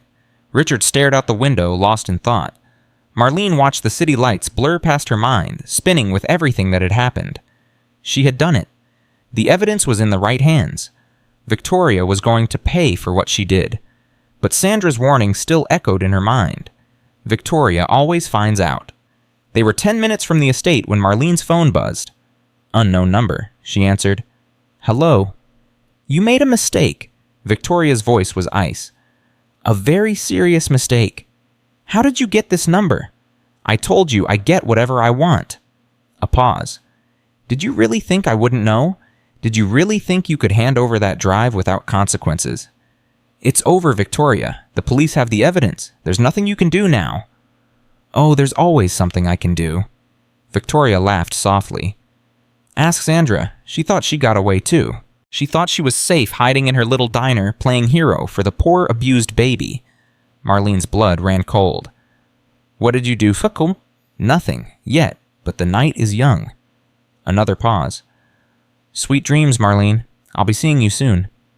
The line went dead. Marlene stared at her phone, her hands shaking. What did she say? Richard asked.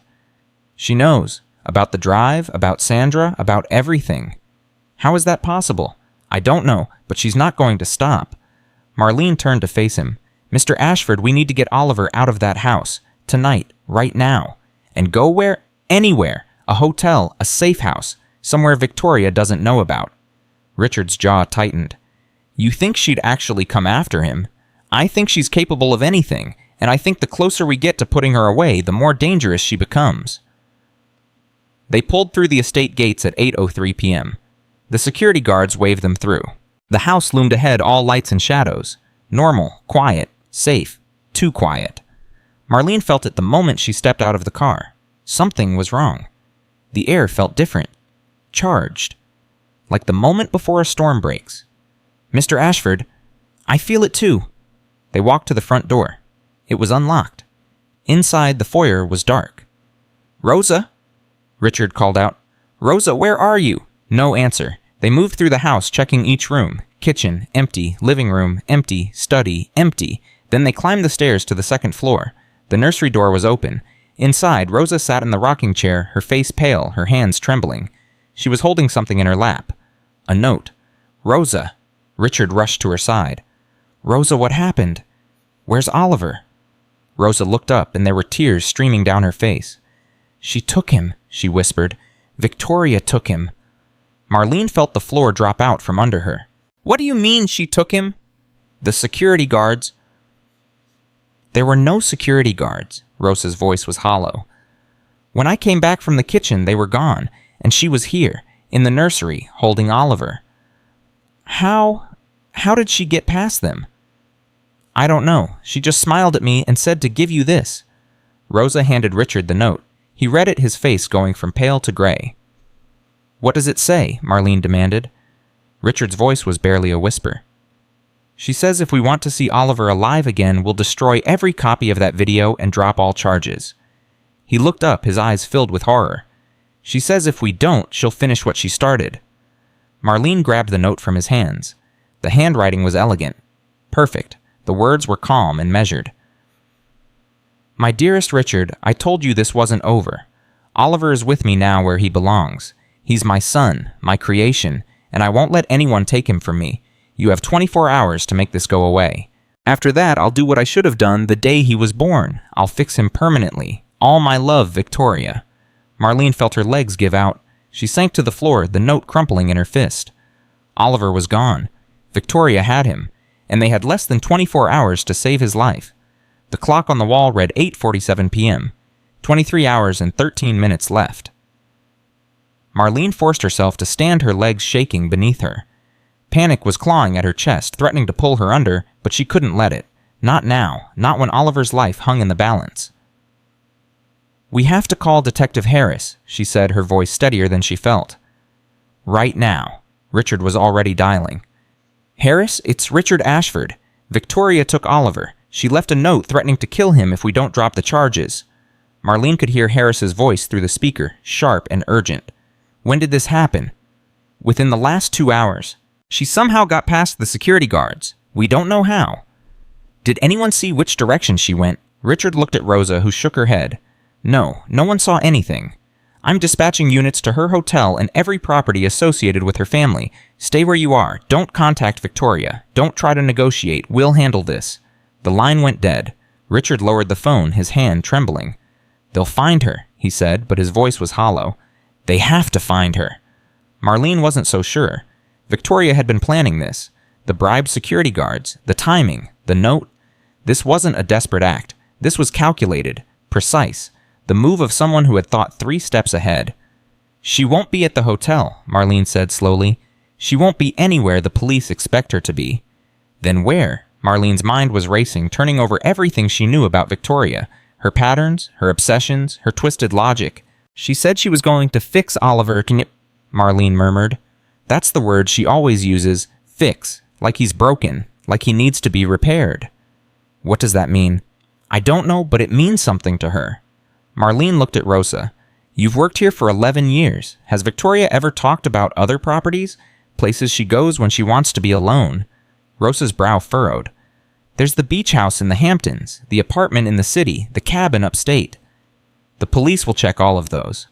Then I don't know. She never confided in me. She barely acknowledged I existed. Marlene closed her eyes, trying to think. Somewhere Victoria felt safe. Somewhere she could take Oliver without being found.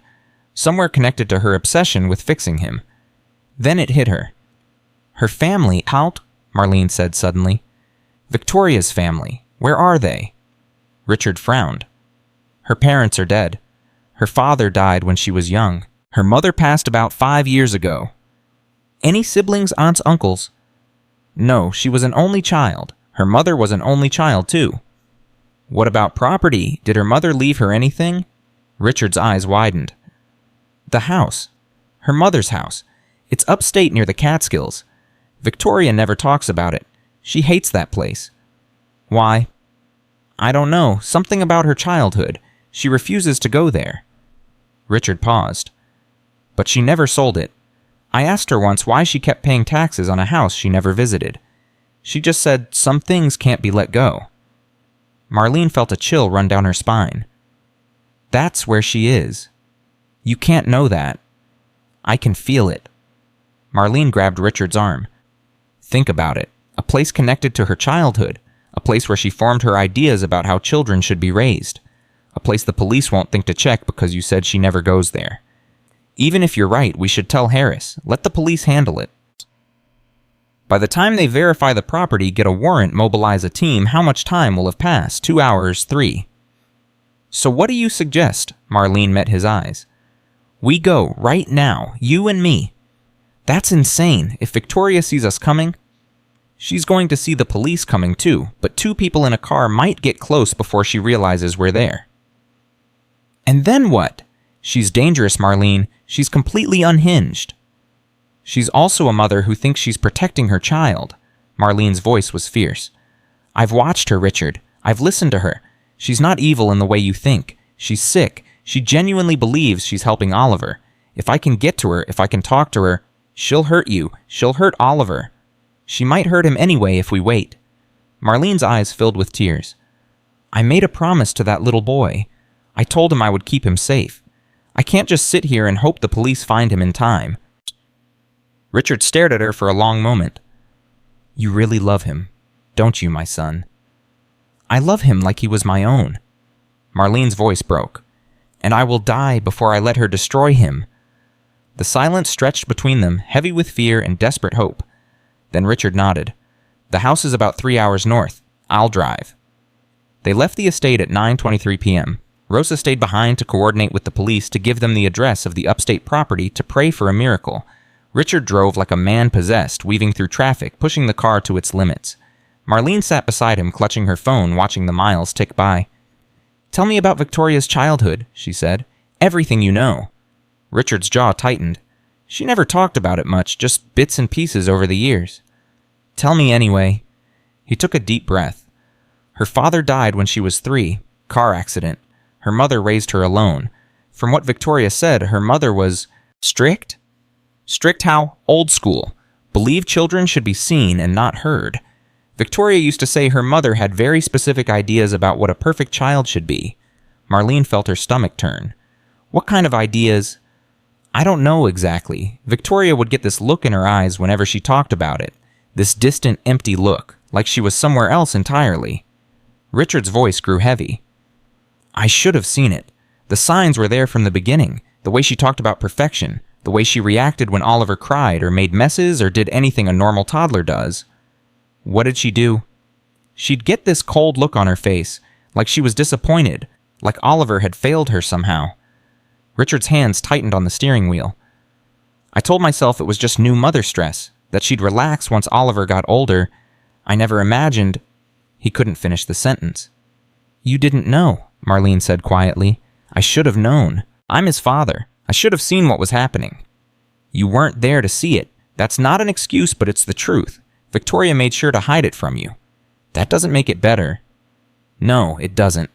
Marlene looked out at the dark road ahead. But beating yourself up won't save Oliver. Focus on what we're doing now. That's all that matters. They drove in silence for a while, the miles disappearing beneath them. At 10:45 p.m., Marlene's phone rang. Detective Harris. Miss Jackson, where are you? We're heading upstate to a property owned by Victoria's mother. We think that's where she took Oliver. I know. Rosa told us. I have units en route, but they're at least 2 hours behind you. Then we'll get there first. That's what I'm afraid of. Harris's voice was sharp. Listen to me carefully. Do not approach that house. Do not engage with Victoria. If she sees you, if she feels cornered, there's no telling what she might do. We're not going to sit in the car and watch detective. Damn it, Marlene. That little boy doesn't have 2 hours. He might not even have 1. Marlene's voice cracked. I'm not asking for permission. I'm telling you where we'll be. Send your units, but don't ask me to wait while Oliver dies. She hung up before Harris could respond. Richard glanced at her. You know he's right. This is dangerous. Everything worth doing is dangerous. Marlene stared straight ahead. Just drive? They reached the Catskills at 12:17 a.m. The road grew narrow and winding, cutting through dense forest that seemed to swallow the headlights. Richard had to slow down navigating by memory and GPS through turns he hadn't taken in years. It's close, he said. Another mile, maybe less. Turn off the headlights. What? If Victoria sees us coming, she'll panic. We need to approach quietly. Richard hesitated, then killed the lights. The darkness was immediate and absolute. They crept forward at a crawl, the car inching through the night. Then Marlene saw it, a light in the distance. Faint but unmistakable. A window glowing in the darkness. There. Richard pulled the car off the road, hiding it behind a cluster of trees. We go on foot from here, Marlene whispered. They moved through the woods, guided by that single light. Branches scratched at Marlene's arms. Roots threatened to trip her with every step. But she kept moving, kept pushing forward. The house emerged from the darkness like something from a nightmare. Old, weathered, the kind of place where bad things happened and were never spoken of. And in the window, a figure. Victoria standing perfectly still, looking out into the night. Marlene dropped to the ground, pulling Richard down with her. Did she see us? I don't think so. They watched, barely breathing, as Victoria turned away from the window and disappeared into the depths of the house. How do we get in? Richard whispered.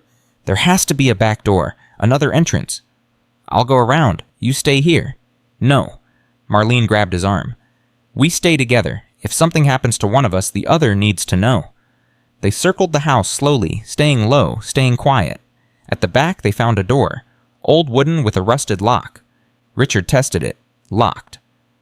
I can break it, he whispered. She'll hear. Do you have a better idea? Marlene looked around, but desperately. Her eyes landed on a window slightly ajar. There. She moved to the window and pushed it open, wincing at every creak. It was just wide enough for her to squeeze through. Wait here, she breathed. I'll open the door from inside. Marlene. But she was already climbing through. The inside of the house smelled like dust and old memories. Marlene landed softly on a wooden floor, her heart pounding so loud she was sure Victoria could hear it. She found the back door and opened it for Richard. He slipped inside, his face pale in the darkness. Where is she? He mouthed. Marlene pointed upward. They moved through the house, following the sound of Victoria's voice drifting down from the second floor. She was talking to someone, to Oliver. You have to be still, darling. You have to let Mama work. That's how we fix the bad things. That's how we make you perfect. Oliver's voice small and terrified. Don't want to. Hurts. Please, Mama. I know it hurts, baby. Good things always hurt a little, but when it's over, you'll be so much better. You'll be everything Mama always wanted. Marlene's blood turned to ice. She looked at Richard. His face was twisted with horror. They climbed the stairs, each step an eternity. At the top, a hallway stretched before them, lit by a single lamp, and at the end of the hallway, an open door. Victoria's voice grew clearer. Grandmother taught me this, you know. She said children are like clay. You have to shape them while they're soft. If you wait too long, they harden wrong. They become broken things that can't be fixed. Mama, no, please. Shh, baby, almost done. Marlene couldn't wait any longer. She burst through the door. The scene before her would haunt her nightmares for the rest of her life. Oliver was strapped to an old wooden chair, his wrists bound with cloth, his face streaked with tears. Victoria stood over him, holding something in her hand, something metal that glinted in the lamplight. Victoria spun around, her eyes wild. You? Let him go, Victoria. How did you find this place? It doesn't matter. The police are on their way. It's over. Victoria laughed high and brittle. It's not over until I say it's over. Richard appeared behind Marlene. Victoria, please, put that down. Victoria's eyes flickered to her husband, and something shifted in her expression. Pain, betrayal, rage. You brought her here. You sided with her against me. I sided with our son. Our son needs me. I'm the only one who understands what he needs. He needs a mother who loves him, not one who hurts him. I do love him, Victoria's voice cracked. I love him more than you ever could. That's why I have to fix him. That's why I have to make him perfect. He's already perfect, Marlene said softly. Victoria turned to her eyes blazing. What did you say? Oliver is already perfect. Marlene took a step forward, her hands raised. He's beautiful and kind and brave. He's survived things no child should ever have to survive. That's not broken, Victoria. That's strong. You don't understand. Then help me understand. Marlene kept her voice calm, gentle. Tell me what your grandmother did to you. Tell me what happened in this house. Victoria's face contorted. Don't. You were just a child. Whatever happened, it wasn't your fault. I said don't. Your grandmother hurt you, didn't she? The same way you hurt Oliver? She told you it was love. She told you it was for your own good. But it wasn't Victoria. It was abuse, and now you're passing it on to your son. Stop it. Victoria's voice was a whisper now cracking. Stop it. You can break the cycle right here, right now. You can choose to be different. I can't. Tears were streaming down Victoria's face. I don't know how. This is all I know. This is all I am. That's not true. Marlene took another step. You're more than what was done to you. You can get help. You can heal. But first, you have to let Oliver go. Victoria looked at her son bound to the chair, trembling with fear. He'll hate me, she whispered. When he grows up, he'll hate me for what I've done. Maybe, or maybe he'll understand that his mother was sick and needed help. Marlene was close now, close enough to touch. But you'll never know unless you let him go. Unless you choose to be better. Victoria's hand trembled. The metal object fell from her fingers, clattering to the floor. I don't want to be this person, she sobbed. I never wanted to be her. Then don't be. Marlene reached out slowly, carefully, and took Victoria's hands in hers. It's over now. Let him go. Victoria crumbled. She sank to her knees, her body shaking with sobs, years of pain and trauma pouring out of her in waves. Richard rushed past them to Oliver, cutting the bonds, lifting his son into his arms. Daddy, Oliver whimpered, clinging to his father. Daddy's scared. I know, buddy, I know, but you're safe now. Daddy's got you. Marlene held Victoria as she wept, feeling the woman's body shake against hers. There was no triumph in this moment. No victory. Just a broken woman who had been shaped by violence and had passed that violence on to her child. The cycle of abuse continuing down through generations. But maybe, just maybe, it ended here. Sirens in the distance, getting closer. Victoria lifted her head, her face ravaged by tears. They're going to take me away. Yes. I'm going to prison. Maybe, or maybe a hospital, somewhere you can get the help you need. Will you tell Oliver? Victoria's voice broke. Will you tell him I'm sorry, that I never wanted to hurt him, that I thought I was helping? Marlene looked at the woman in her arms, this monster who was also a victim, this mother who had become the thing she feared most. I'll tell him you loved him, Marlene said quietly. I'll tell him you were sick and you needed help, and when he's old enough, I'll let him decide what to do with that. Thank you. Victoria's voice was barely a whisper. Thank you for saving him from me. The police burst through the door seconds later. They found Richard holding Oliver, Marlene holding Victoria, and a family shattered beyond repair. But alive. All of them alive. Detective Harris was the first one through. He took in the scene with sharp eyes, his hand on his weapon, assessing the threat. Everyone okay? We're okay, Richard said, his voice hoarse. Oliver's okay. Harris nodded to his officers. Take Mrs. Ashford into custody, gently.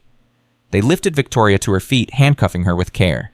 She didn't resist. She didn't speak. She just stared at Oliver with eyes full of grief and love and something that might have been relief. Mama? Oliver's voice was small, confused. Victoria tried to smile, but it came out broken. Be good, baby. Be good for Daddy. Mama's going to go away for a while. Mama, come back. Victoria looked at Marlene, and in that look was a question, a plea. Marlene knelt down beside Oliver, taking his small hand in hers. Your mama has to go get help, she said softly. She did some things that hurt you, and she needs to learn how to be better, but she loves you very much.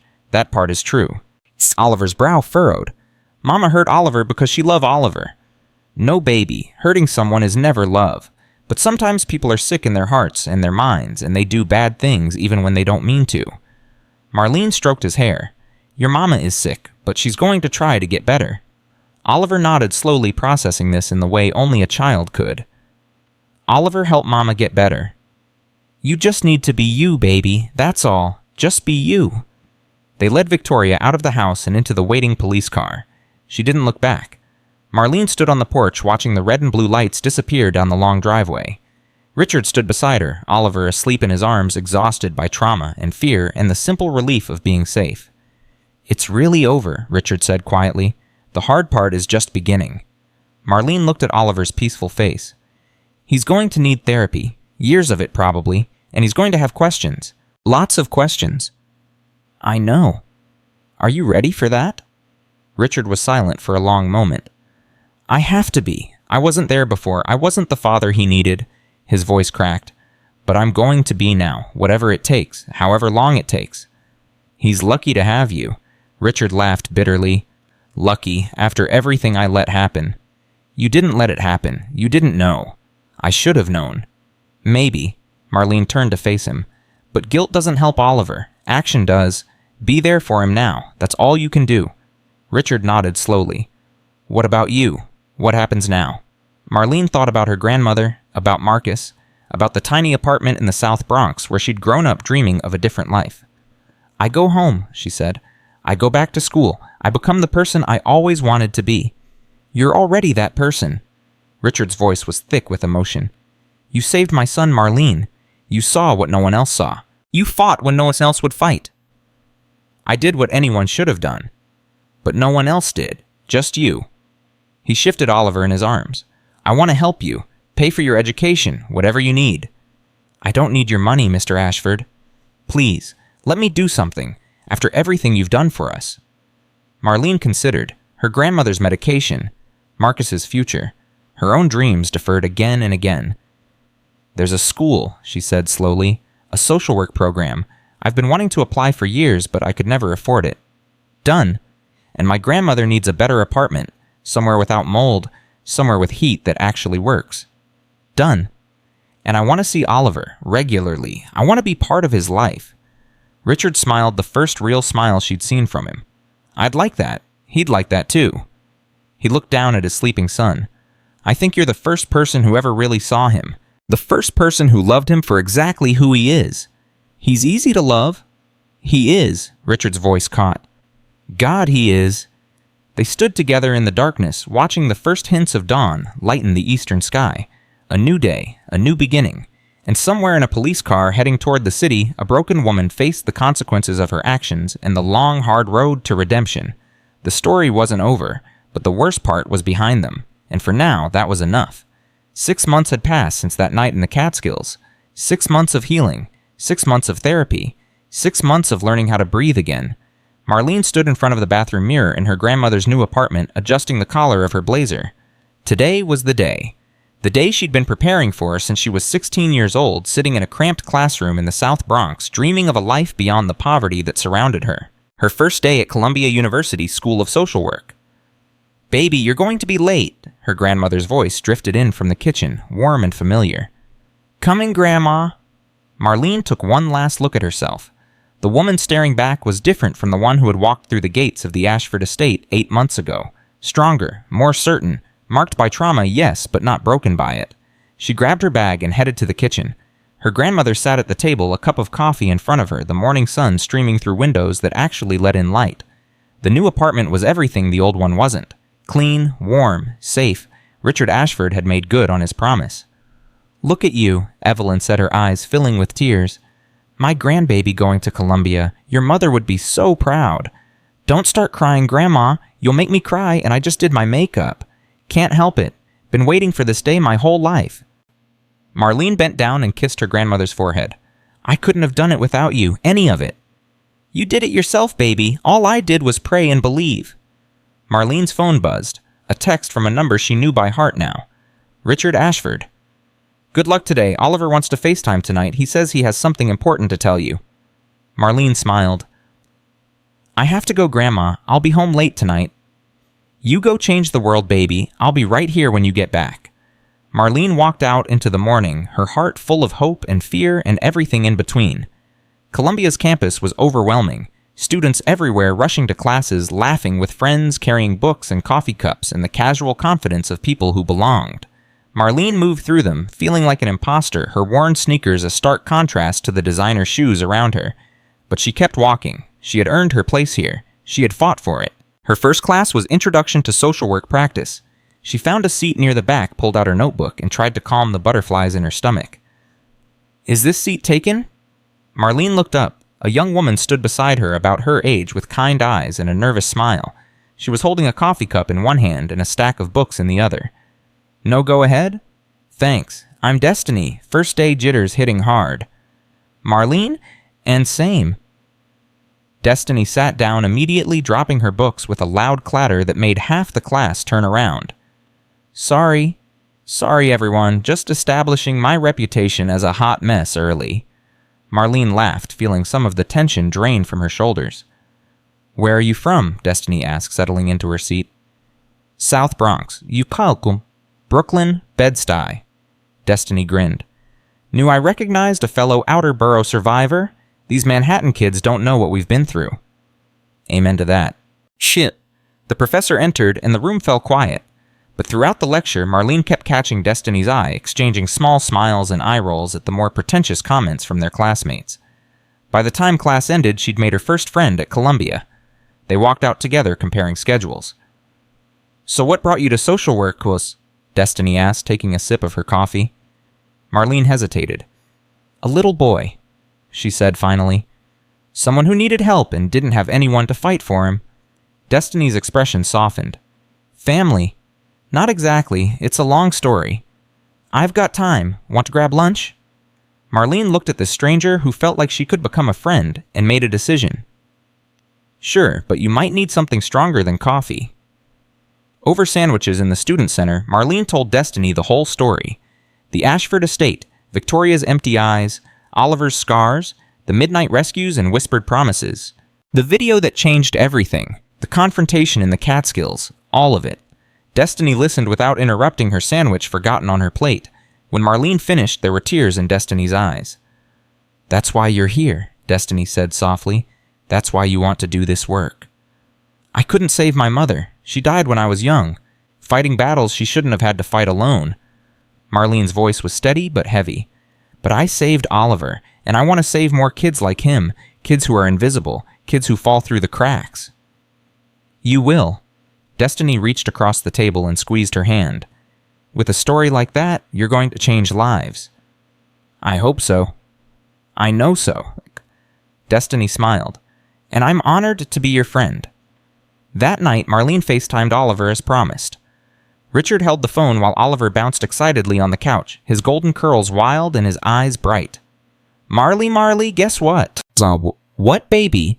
I made a picture for you at school. It's a butterfly and it's purple, and Mrs. Chen said it was the best butterfly she ever saw. That sounds amazing. Can you show me? Oliver grabbed a piece of paper and held it up to the camera. It was indeed a butterfly, purple and lopsided and absolutely perfect. I love it, Marlene said, her heart swelling. It's the most beautiful butterfly I've ever seen. I'm going to send it to you. Daddy said he can mail it. Can he mail it? He absolutely can. Richard's face appeared on the screen. How was your first day? Overwhelming, exciting, terrifying. So perfect then. Marlene laughed. Something like that. How's he doing? Richard glanced at Oliver, who had run off to find more artwork to show. Better every day. The therapy is helping. He still has nightmares sometimes, but they're less frequent, and he started making friends at school.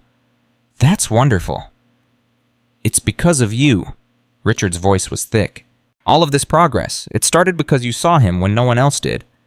He's easy to see. He's extraordinary. He is. Richard paused. Victoria's trial starts next month. Marlene felt her stomach tighten.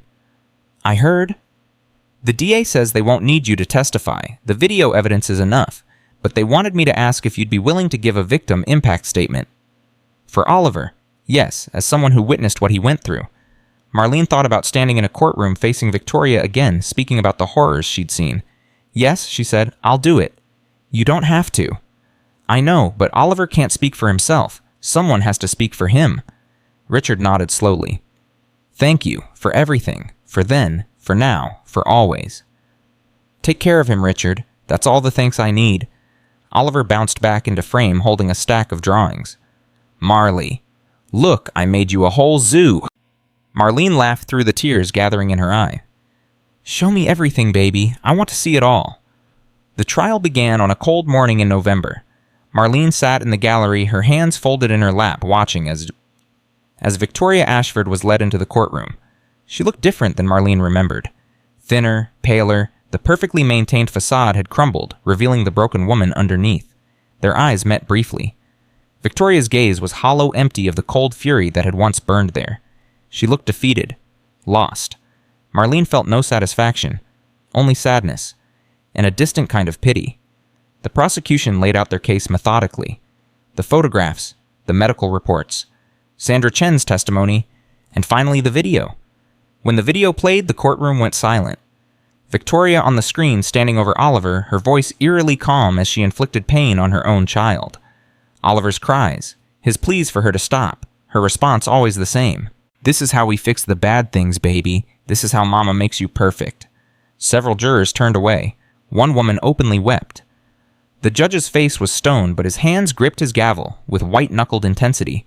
When the video ended, Victoria was crying, silent tears streaming down her face, her body shaking. The defense argued mental illness, postpartum psychosis that had gone untreated, a cycle of abuse that Victoria herself had survived as a child. They presented psychiatric evaluations, expert witnesses, pleas for treatment rather than punishment. The prosecution countered with the premeditation, the hidden evidence, the threats to witnesses, the kidnapping of her own son. This wasn't a woman who didn't know what she was doing, they argued. This was a woman who knew exactly what she was doing and did everything in her power to hide it. When Marlene took the stand to give her victim impact statement, the courtroom fell silent. She looked out at the faces watching her, Richard pale and tense, Detective Harris nodding encouragingly, Sandra Chen, who had come out of hiding to finally face her demons, and Victoria, watching her with those empty eyes. Marlene took a breath and began to speak. "The first time I heard Oliver cry, I knew something was wrong. It wasn't the cry of a hungry baby or a tired baby. It was the cry of a child who had learned that no one was coming, a child who had given up on hope." She paused, gathering herself. "I was just a housekeeper. Nobody special, nobody powerful. I had every reason to look away, to protect myself, to pretend I didn't see what was happening in that house. I needed the job. My family needed the money, and the people I was working for had enough power to destroy me if I spoke up." Her voice grew stronger. "But I couldn't look away, because Oliver looked at me with those big, tired eyes, and I saw a child who deserved to be seen, a child who deserved to be protected, a child who deserved to know that not all adults would hurt him." She turned to face Victoria directly. "What happened to you as a child was wrong. What your grandmother did to you was wrong. You deserved better. You deserved protection and love and healing. And because you didn't get those things, you became the monster that hurt you." Victoria's tears fell faster. "But Oliver didn't deserve what you did to him. He was innocent. He was pure. He loved you despite everything. And you took that love and twisted it into pain." Marlene's voice cracked. "I hope you get help. I hope you heal. I hope someday you understand what you did and feel the weight of it. But I also hope Oliver heals. I hope he grows up knowing that he is not broken, that he never needed fixing, that he was perfect exactly as he was." She looked at the jury. "Whatever you decide today, please remember Oliver. Remember that there are children everywhere who need someone to see them, someone to fight for them, someone to refuse to look away." She stepped down from the stand, her legs trembling. Richard caught her in the hallway, his eyes red. That was incredible. It was the truth. It was everything. The jury deliberated for 3 days. When they returned, the courtroom was packed. Marlene sat between Destiny and her grandmother, her hands shaking. The verdict guilty on all counts. Victoria collapsed in her chair, sobbing.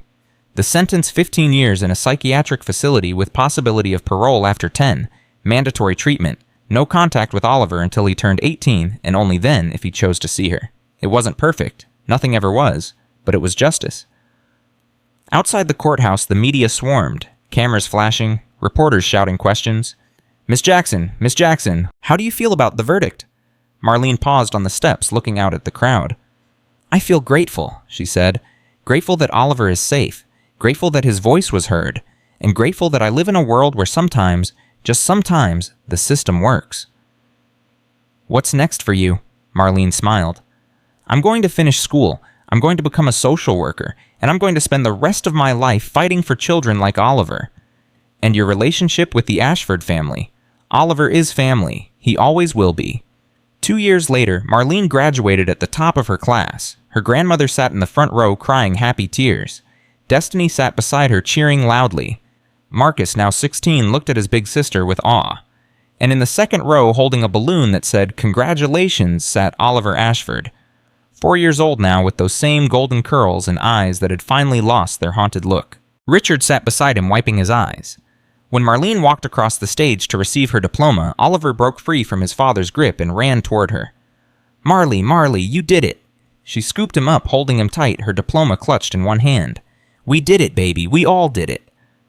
"I'm proud of you," Oliver said solemnly. "Daddy said I should tell you that, but I mean it for real." "I know you do." She kissed his forehead. "I'm proud of you, too." That night, there was a celebration. Everyone gathered at Evelyn's apartment. Marlene's family, Richard and Oliver, Destiny, Detective Harris, even Rosa, who had finally left the Ashford estate to start her own life. They ate too much food and laughed too loud and told stories that made them cry and stories that made them laugh. At one point, Oliver fell asleep on Marlene's lap, his small body warm and trusting against hers. Evelyn watched them from across the room. "You saved that boy," she said quietly. "He saved me too." Marlene stroked Oliver's hair. "Before him, I didn't know what I wanted to do with my life. I was just surviving. He gave me purpose. That's what the good Lord does, puts people in our path who change everything. Even when it's hard. Especially when it's hard." Evelyn smiled. The easy paths don't lead anywhere worth going. Later that night, after everyone had gone home, Marlene stood on the fire escape looking out at the city lights. Her phone buzzed, a text from an unknown number. Her heart stopped, but when she opened it, she saw it wasn't Victoria. It was Sandra Chen. "Saw the news about your graduation. I'm so proud of you. Thank you for finishing what I couldn't. Take care of that little boy. He's lucky to have you." Marlene smiled and typed back. "We're all lucky to have each other. Stay safe, Sandra, and thank you for being brave when it mattered most." She put the phone away and looked up at the stars. So much had changed since that first night at the Ashford estate. She had gone from a struggling housekeeper to a certified social worker. From someone who felt invisible to someone who helped others be seen. And it had all started with a cry in the night. A sound she could have ignored. A child she could have walked away from. But she didn't. She listened. She looked. She acted. And that had made all the difference. 5 more years passed. Marlene stood at the front of a conference room facing a crowd of social workers, foster parents, and child advocates. She was 31 now with a reputation for taking on impossible cases and winning. "When I was 24 years old," she began, "I got a job as a housekeeper in a mansion. I thought it was going to change my life because of the money." She paused. "I was right. It did change my life, but not because of the money, because of a little boy named Oliver." She clicked to the next slide.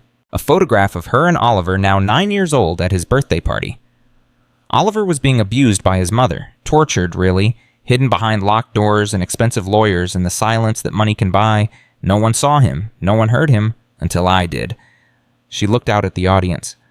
"I'm not telling you this story to make myself sound like a hero. I'm telling you because every single one of you will encounter an Oliver at some point in your career, a child who is invisible, a child who has fallen through every crack in the system, a child who needs someone to see them." Her voice grew fierce. "When that moment comes, you will have a choice. You can look away, protect yourself. Tell yourself it's not your problem, not your responsibility, not your place. Or you can do what I did." She leaned forward. "You can refuse to look away. You can fight. You can be the person that child needs even when it costs you everything. Because I promise you, the cost of doing nothing is so much higher.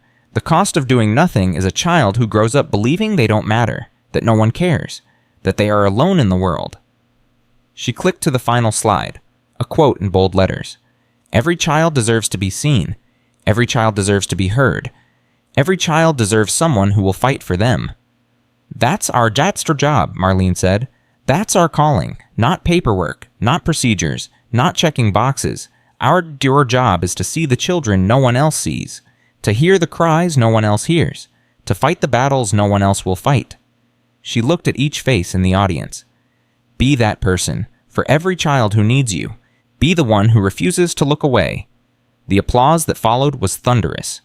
Afterward, a young woman approached her, early 20s, nervous, something familiar in her eyes. "Miss Jackson, I'm starting my first job next week at CPS, and I'm terrified. What if I'm not good enough? What if I miss something? What if I can't help the kids who need me?" Marlene smiled. "What's your name?" "Grace." "Grace, let me tell you something." Marlene put a hand on her shoulder. "You're going to make mistakes. You're going to have cases that break your heart. You're going to want to quit at least a dozen times." Grace's face fell. "But," Marlene continued, "you're also going to save lives. You're going to be the difference between a child who falls through the cracks and a child who finds their way to safety. You're going to matter more than you can possibly imagine. How do you know? Because I was you, terrified, overwhelmed. Sure, I wasn't enough. Marlene's eyes softened. But I did it anyway, and so will you. Grace wiped her eyes. Thank you. Don't thank me. Just do the work. And when it gets hard, remember why you started. That evening, Marlene went to Richard's house for dinner. Oliver met her at the door, nearly knocking her over with his hug. Marley Dad made pasta, and I helped, I stirred. You stirred. That's the most important job. I know. They ate together, the three of them, like they did most Sundays, talking about school and work and the small moments that made up a life. After dinner, Oliver went to do his homework, and Richard and Marlene sat on the porch watching the sunset. He's doing so well, Richard said quietly. His therapist says he's one of the most resilient kids she's ever worked with. He is resilient. He always was. Because of you. Because of him. Marlene shook her head. I just gave him a chance. He did the rest. Richard was quiet for a moment. Victoria wrote to me last month. Marlene tensed. She's up for parole next year. She wanted me to know she's changed. She's been through intensive therapy. She understands now what she did. What did you tell her, Tut? That Oliver will decide if and when he wants to see her. Not me, not her, him. That's the right answer. I hope so, Richard sighed. I still hate her for what she did, but I also feel sorry for her. She was so broken. Being broken doesn't excuse breaking others. I know, but it explains it, and understanding helps me move forward. Marlene looked out at the fading light. Oliver asked me about her last month, asked why she hurt him, what was wrong with her. What did you tell him? The truth? That she was sick? That she had been hurt as a child too, and she didn't know how to love without causing pain? That it wasn't his fault? It was never his fault. How did he take it? He cried, and then he said something that broke my heart and healed it at the same time. What? He said, I hope she gets better, because being that sad and angry must hurt a lot. Richard's eyes filled with tears. He's a better person than any of us. He is. He really is. They sat in comfortable silence, watching the stars emerge one by one. Marley? Oliver's voice came from the doorway. Yes, baby. Will you tuck me in and tell me the story? Marlene smiled. Of course. She went inside and followed Oliver to his room. He climbed into bed and she sat beside him, pulling the covers up to his chin. Which story tonight? The real one. About how you found me. They had this ritual. Once a month, Oliver asked for the story, and Marlene told it. Not the scary parts, not the details that would give him nightmares. Just the story of a young woman who heard a baby crying and refused to walk away.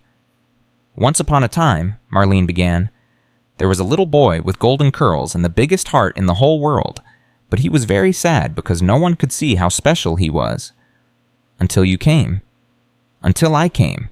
And I heard him crying in the night, and I climbed the stairs even though I was scared. And I found him. And you promised to keep me safe. And I promised to keep you safe. Forever and always. Oliver smiled sleepily. And you did? And I did. She kissed his forehead. I love you, Marley. I love you too, baby, more than all the stars in the sky. More than all the butterflies. More than all the butterflies. Oliver's eyes drifted closed, and within moments he was asleep. Marlene sat there for a while, watching him breathe, marveling at how far they had both come. 9 years ago, she had been a desperate young woman, broke and scared, walking through the gates of a mansion that would change her life forever. Now she was a social worker, an advocate, a fighter for children who had no one to fight for them. And Oliver was no longer a broken child crying alone in the dark. He was whole. He was loved. He was exactly who he was meant to be. Marlene stood up quietly and walked to the door.